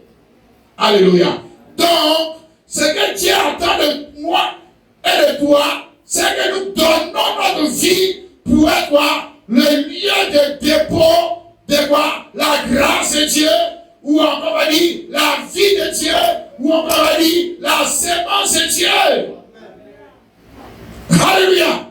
Les trésors de Dieu pour enrichir les hommes et les femmes qui sont tout autour de nous. Des hommes, mon frère, ma soeur, et non pas être le lieu où est déposée la maladie, hein? La sorcellerie. Parce que ce n'est pas Dieu seulement qui a Dieu le dépose sur la terre, le démon aussi. Si le démon, ça son lieu de dépôt, si sur la terre, le démon. Mais en temps naturel, dans le naturel, le démon à son temple, où est déposée sa connaissance, où est déposé les idoles, ça c'est le naturel, où est déposé son or. Hein? Tu es d'accord avec ça? Si dans le temple, il n'y a pas tant de démons. Les temples de démons existent. Bon, si le temple de démons existe dans le naturel, mais c'est que le temple de démons existe aussi dans le spirituel. Il existe aussi dans le spirituel. Nous on passe maintenant du naturel au spirituel. Et là aussi, il y a des hommes, il y a des femmes.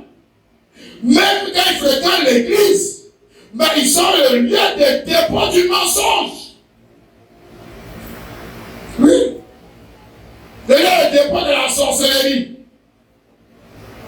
Le lieu de dépôt des idoles. Idole, ça veut dire idée. Lui là, les idées que lui a, c'est toujours les idées du démon.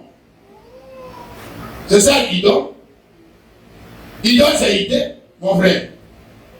D'ailleurs, même dans le temps naturel, quand ils allaient prendre l'argent et les faits, tout ça allait déposer. Et la semaine naturelle, ils déposaient quoi? Ils déposaient les idées de Dieu. C'était les idées de Dieu, c'est pas les idées.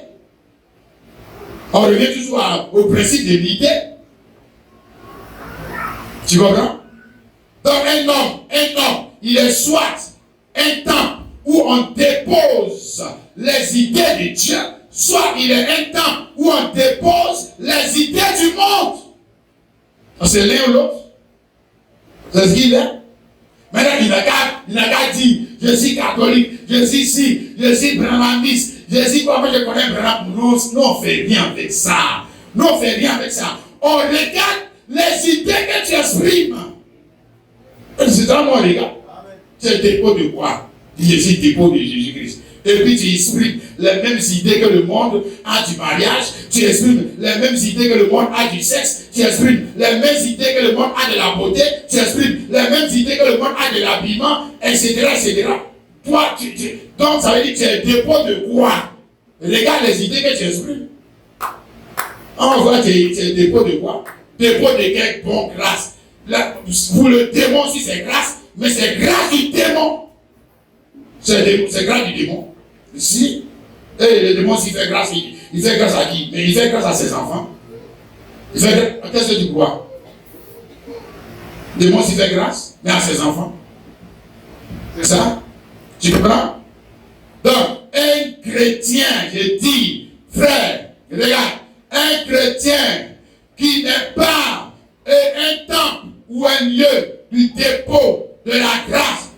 Dieu, de la vie, la semence de Dieu, c'est qu'il est Dieu de dépôt de quoi? Hein? Regarde. Hein? Frère, est-ce que tes paroles donnent la vie ou la mort? Hein? Comportement que tu as là, ça donne la vie ou la mort? Si quelqu'un copie ta manière de t'habiller là, il va aller au ciel ou en enfer. Il va aller où? Si quelqu'un copie toi ta manière d'adorer Dieu, Dieu va l'aimer ou bien il va le détester. Hein? Tu es quoi? Quel lieu de dépôt tu es? Hein? Toi, tu enrichis les gens. On y va des trésors de la vie de Christ, où tu enrichis les hommes des idées du monde. Hein, frère? Ouais, Satan n'a jamais dit je suis contre le mariage. Mais Satan a son idée du mariage. Satan n'a jamais dit que je suis contre la richesse. Mais Satan a son idée de la richesse. Satan n'a jamais été contre le fait d'adorer. Non. Il a son idée de l'adoration. Donc je dis, tout est une question d'idée. L'idée. Tu as le dépôt de l'idée de qui? Hein?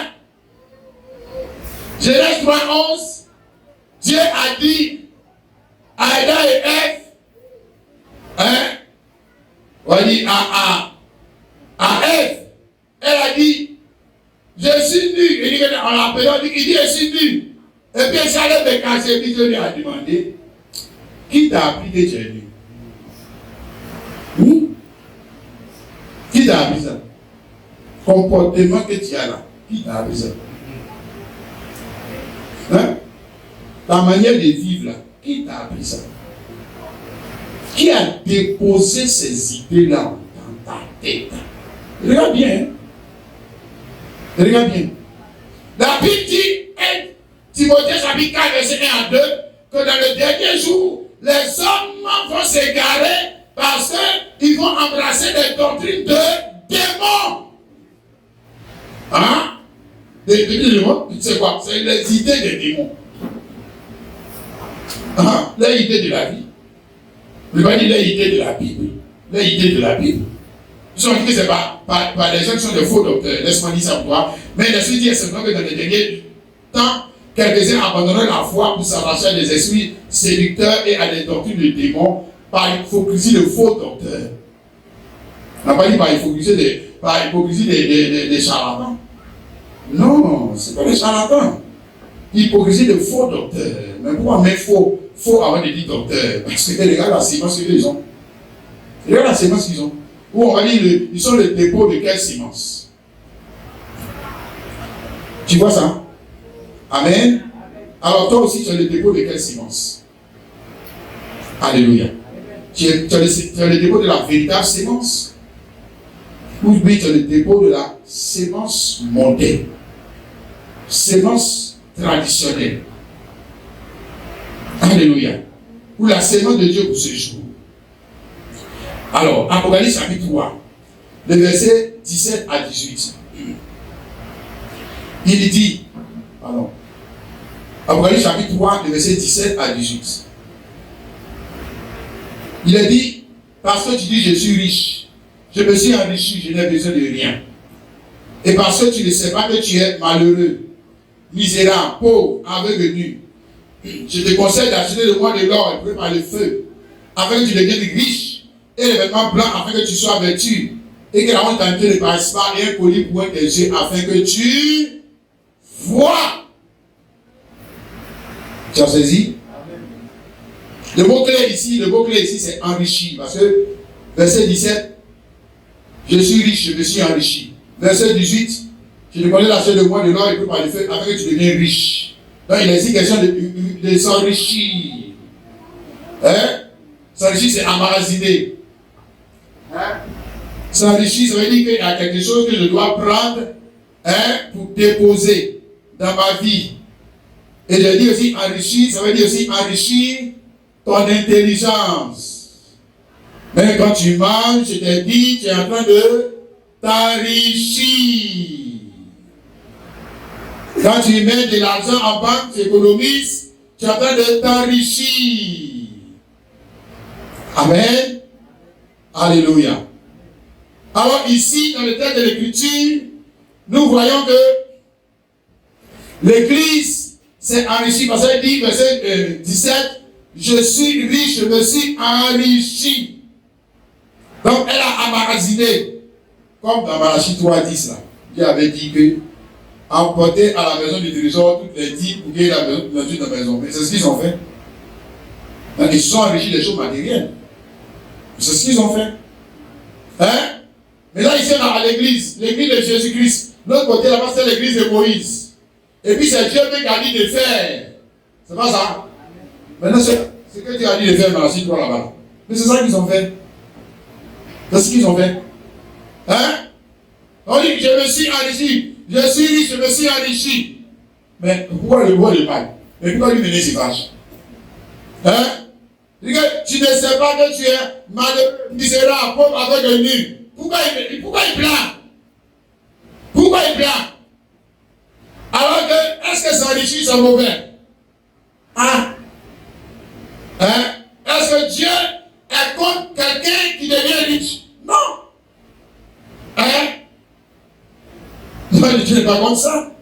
Mais alors, mais pourquoi il plaint? Ici, parce qu'il est en train de blâmer.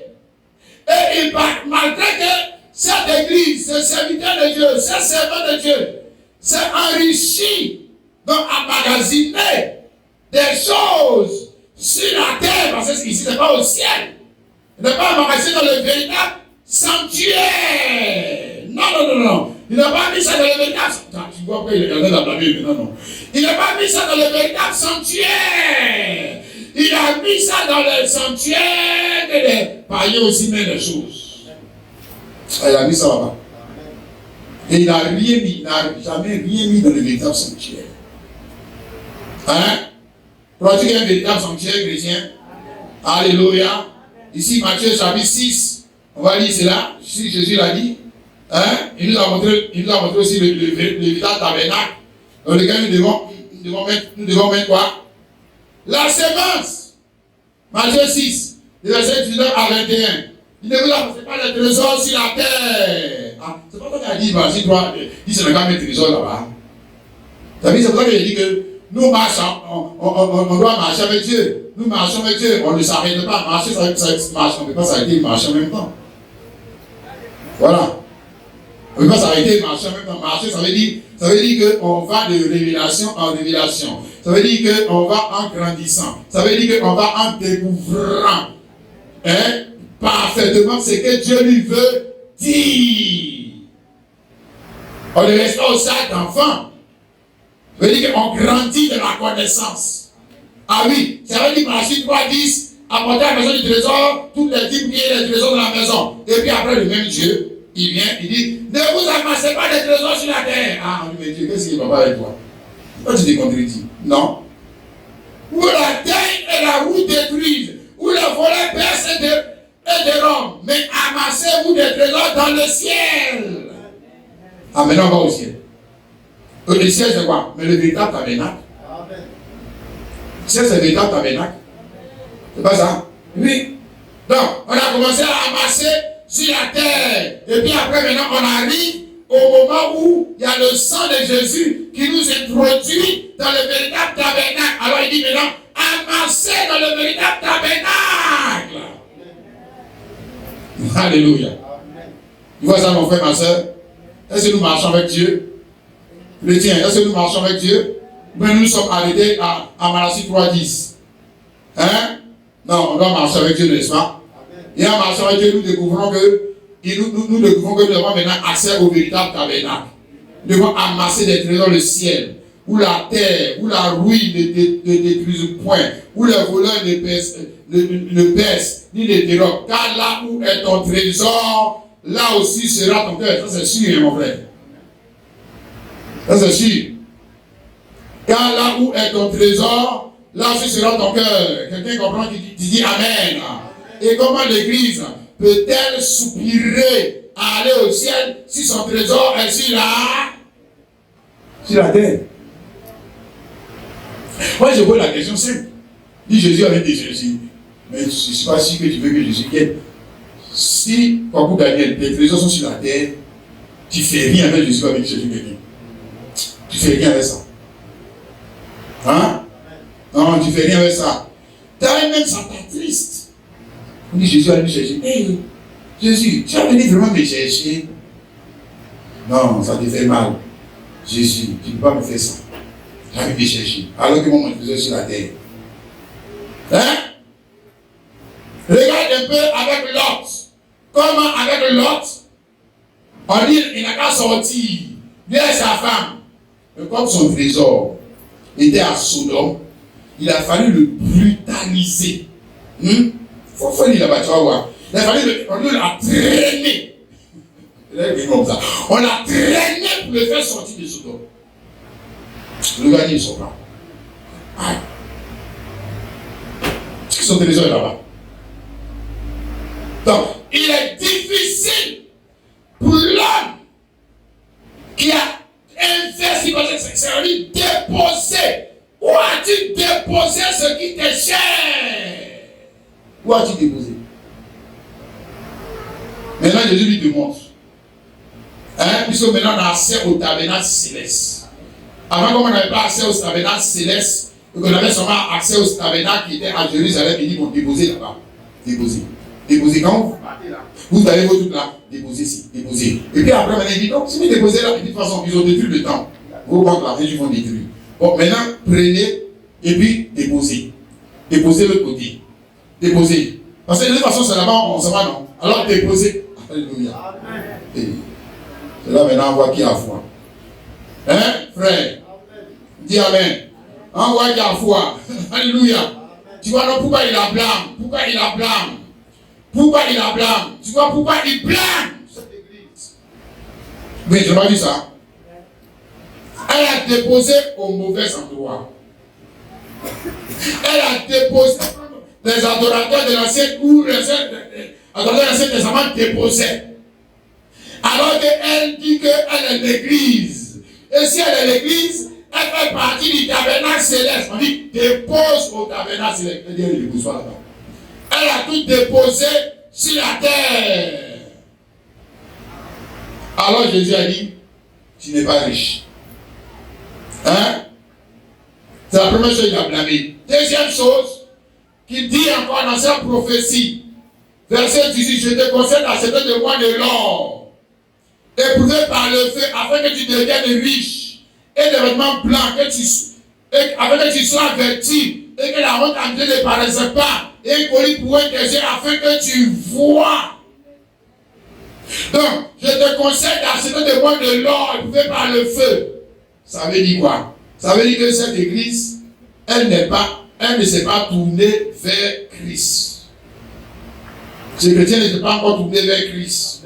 Pourquoi on va te dire, je te conseille d'acheter de moi de l'or? Viens chez moi, viens dans mon temple, viens dans mon supermarché. On va te dire ça pourquoi? Si tu étais déjà venu dans son supermarché. Tu sais que je n'ai pas venu là-bas. Hein? Dis, viens chez moi. Et puis tu vas avoir le dépôt de la grâce. Viens chez moi. Mais quelle église dans ce temps d'affaires qui n'a pas dit qu'elle est venue à Jésus? Quel chrétien dans ce temps d'affaires qui n'a pas dit qu'il n'est pas venu à Jésus? Et tous le monde dit qu'on est tous venus à Jésus, catholiques, protestants, branamistes. Ils disent qu'ils sont venus à Jésus. Mais alors, mais pourquoi Jésus il estime que personne n'est venu à lui? Hein? Pourquoi il estime cela? Parce que si quelqu'un vient à Jésus, mais il sera le dépôt de la grâce de Dieu pour son jour. Ça, c'est sûr. Alléluia. Il a dit enrichir. N'est-ce pas? Viens chez moi acheter de l'or éprouvé par le feu afin que tu deviennes riche. Mais riche en quoi? Riche en quoi? Hein? Mais riche des valeurs qui sont propres à lui. Riche des valeurs qui sont propres à sa banque. Riche aux valeurs qui sont propres à son tabernacle. Riche des valeurs qu'on ne peut pas trouver dans aucune pharmacie. dans aucun supermarché, dans aucune banque fédérale, sauf avec qui? Avec qui? Jésus-Christ. Alléluia. Mais laisse-moi bien dire ça. Quand on parle de Jésus-Christ, on parle du temple qu'il a agréé dans ce jour. Temple là, c'est pas serviteur de Dieu. Amen. Ah, frère. Autrement, vous pouvez dire, pourquoi vous n'êtes pas venu à moi? Vous n'êtes pas venu à moi sous-entend que vous n'êtes pas venu au serviteur dans lequel moi j'ai investi ma grâce. C'est pas que vous n'êtes pas allé à lui. Amen. Ce que ça sous-entend. C'est pas je lui ai pas dit. Mais alors, autrement, pourquoi il va les blâmer? Viens chez moi. Est-ce qu'il t'a dit va au ciel? Lui, il est au ciel. Viens chez moi, ça sous-entend. Viens à l'homme de Dieu dans lequel il a investi sa grâce pour le jour. Chrétien, tu as passé à côté de ça, tu es égaré. Je te répète, dans chaque acte, il y avait un homme de Dieu en qui Dieu avait investi sa grâce. Il a commencé à te parler de Noé. Regarde, pour avoir la nourriture, traverser le déluge, arriver de l'autre côté, il y avait un homme en qui Dieu avait investi sa grâce. On a vu au temps de Joseph, n'est-ce pas? On peut continuer. Au temps de Jean-Baptiste. Jean-Baptiste était l'homme en qui Dieu avait investi sa grâce pour que les hommes aillent au sacrifice de Christ. Je te dis, il y a dans chaque âge un homme en qui Dieu a mis sa grâce afin de pouvoir aux besoins de qui? Son Église. Son Église. Son Église. Alléluia. Mais là, c'est pour ça qu'il dit, achetez de moi, est-ce qu'on achète? Est-ce qu'on achète avec l'argent pour lui là? Non, on achète avec la foi. On achète avec la foi ou on achète en écoutant la voix de Dieu pour le jour. Alléluia. Amen. Est-ce que tu réalises ça, mon frère, ma soeur? Alléluia. Matthieu chapitre 7, le verset, Matthieu 7, 20, il dit ceci. Concernant l'homme en qui il a investi sa grâce pour le jour. Matthieu 7, 20 dit, c'est donc à leurs fruits que vous les reconnaîtrez. Reconnaîtrez ceux en qui le diable a investi sa grâce pour le jour pour faire quoi? Égarer les hommes qui cherchent seulement les choses matérielles. Oui.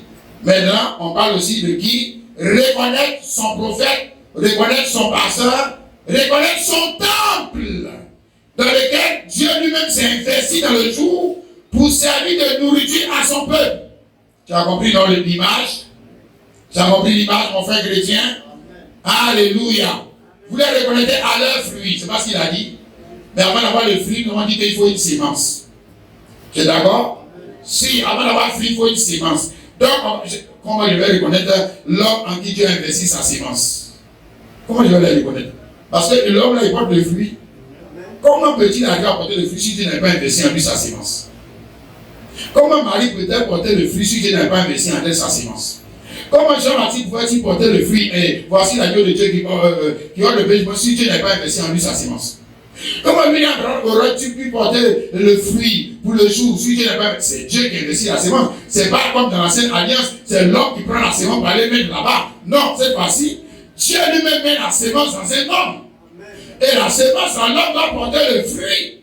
Mais quand la sémence pas le fruit, est-ce que la sémence pas le fruit pour cet homme seulement? Non, la sémence pas le fruit pour l'église de Dieu. Tu as compris, mon frère? Donc, c'est pour ça qu'on te dit que c'est à leur fruit que vous les reconnaîtrez. C'est à leur fruit que parce que le fruit est toujours synonyme d'une sémence. Dis Amen. Qui a été investi maintenant par qui? Qui est le semeur? Nous avons vu que c'est Christ qui est le semeur. Mais il sème où? Il sème dans la terre, dans son temple,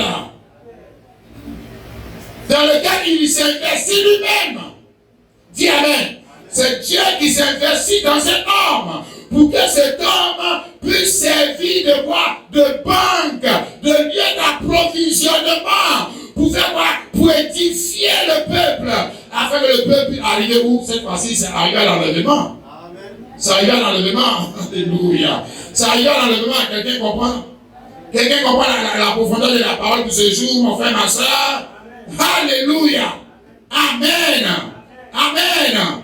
Regarde même ici dans Luc chapitre 11, le verset 5 à 6. Il a donné une parabole là-dessus. Il plaît aux filles, il leur dit encore, si l'un de vous a un ami qui aille le trouver au milieu de la nuit, vous lui dites, ami, prête-moi 3 pains.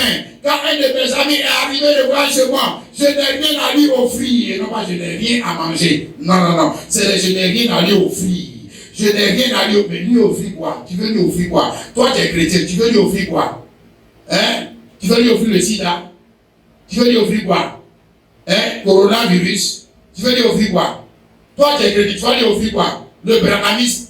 Tu vas lui offrir? Tu vois, voilà, tu vois, non, c'est là maintenant, tu vois. Non, tu vas lui offrir quoi? Je vous salue Marie. Tu vas lui donner quoi?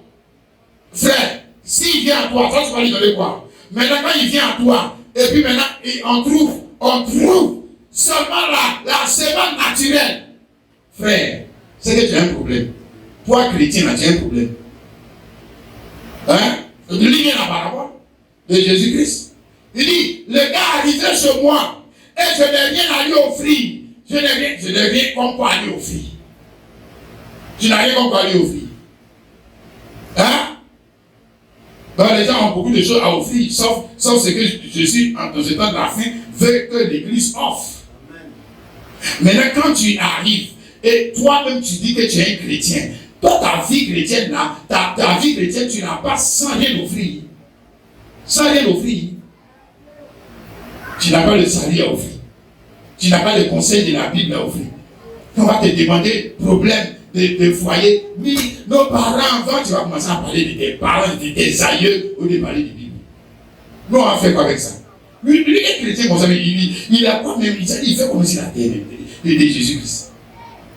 Et bien comme ça. Il fait quoi dans l'église des gens? Il peut partager tout, mais il partage tout, sauf la prédication des vies. Il ne partage jamais ça. Toi, tu es quelle sorte de chrétien? Tu offres quoi? Comment les hommes vont avoir la vie quand le temple lui-même là, il n'y a pas la vie? Maintenant, il te montre, quand il n'y a pas la vie dans le temple, la nourriture, c'est quoi? Le symbole de la vie. Le symbole de la vie. Mais ici, on parle de la vie de Dieu. Parce que le verset 13 dit quoi? Si donc méchant comme vous l'êtes, vous savez donner le bon choix à vos enfants. Comme il faut de raison, le Père Céleste donnera-tu le Saint-Esprit. Donc, il ne parle pas de l'argent, il ne parle pas de... Non, il parle de la vie de Dieu. Bon, toi, en tant que chrétien, qu'est-ce que nous, toi et moi là, qu'est-ce qu'on doit donner au monde? C'est quoi on doit donner? Hein? Les conseils des païens. On va dire l'argent seulement. Mais c'est que l'église est ONG. On va faire quoi? On va faire quoi? Mais c'est la vie. La vie qu'on a au-dessus. Nous sommes le dépôt. Nous, toi et moi, là, nous sommes. Qu'est-ce qui me différencie des autres? C'est parce que je suis le dépôt de la grâce et de la vie de Dieu. C'est ça. Et c'est ça, cette vie que je dois donner aux hommes. Pour leur salut. Cette lumière avec laquelle je dois les éclairer pour qu'ils puissent voir. Mais quand je n'ai pas ça, Jésus lui dit que le gars là il est pauvre. Non seulement il n'aime pas ça, mais je lui dis quoi? Ce n'est pas un souci pour lui. Ce n'est pas un souci pour lui. C'est terrible. Hein? On va terminer ici. Luc chapitre 19. Luc chapitre 19, du verset 8 à 10. Mais Zachée se tenant devant le Seigneur lui dit, Seigneur, voici Seigneur, je donne au pauvre la moitié de mes biens. Et si j'ai fait tort de quelque chose à quelqu'un, je lui rends le quadruple. Jésus lui dit, je salue entrer aujourd'hui dans cette maison. Parce que celui-ci est aussi un fils d'Abraham. Car le Fils de l'homme est venu chercher et sauver ce qui était perdu. Alléluia. Donc, nous parlons de quand le salut entre dans cette maison, dans une maison, c'est là qu'on termine. Hein, tu vois, non? Tu as vu vous agir, non? Amen. Quand le salut était dans sa maison. Mais quand le salut n'était pas dans sa maison, non? Tu as vu quelle banque il était, non? Amen. Voilà. Maintenant, quand le salut est rentré dans sa maison, tu as vu ce qu'il est devenu, non? Amen. Maintenant, moi, je vous pose la question. Nous qui sommes là. Salut est rentré. Le salut est rentré dans notre maison. Amen. Ah, tu vois? Parce que quelqu'un que le salut était dans sa maison, le comportement va avec, le salut des âmes. Ah. Distributeur de la vie. Pas seulement de la vie naturelle. Distributeur de la vie. Regarde, ses objectifs ont changé. Ses goûts ont changé. Sa vision a changé. Sa conception du bonheur et de la prospérité a changé. Hein? Un escroc patenté. Un cupide. Hein? Et il escroque les gens pour amasser. Tout le monde est devenu riche dans ça. Mais ça, c'est quand le salut n'est pas encore dans sa maison. Mais quand le salut est entré dans sa maison, Zachée, alléluia! Jésus a dit non. Il a commencé à amasser maintenant dans le royaume. C'est ça. Comme on voit que le salut est dans une maison, où cette maison est le dépôt de la grâce, le dépôt de la faveur de Dieu. Et regarde ce qui va avec. N'est-ce pas? Alléluia. Oh, que Dieu nous aide à dominer cela. C'est là le service parfait, n'est-ce pas? La doctrine parfaite. Parce qu'on sait que le gars, il est sauvé. Lui, il est sauvé. Il n'y a rien à faire. Il est sauvé. Parce que regarde maintenant ce qu'il partage. Regarde maintenant ce qu'il donne. Avant, il donnait la mort. Avant, il donnait les palabres. Avant, il donnait. Maintenant, regarde ce qu'il donne. Regarde ce qu'il apporte. Le salut. Pas dire je suis sauvé. Si mon fou, si les autres, je vais le avec. Non, je suis sauvé. Alors, le souci d'emmener le salut là aux autres rentre dans mon cœur. Alléluia. Parce que c'est moi qui suis le temps. Surtout en ce temps de la faim, en ce temps de famine. Moi, j'ai la nourriture. Mais qu'est-ce que je fais de cette nourriture? Tu as la nourriture. Qu'est-ce que tu fais de cette nourriture? On va s'arrêter sur cette question. Alors, et nous allons chanter ce chant ensemble.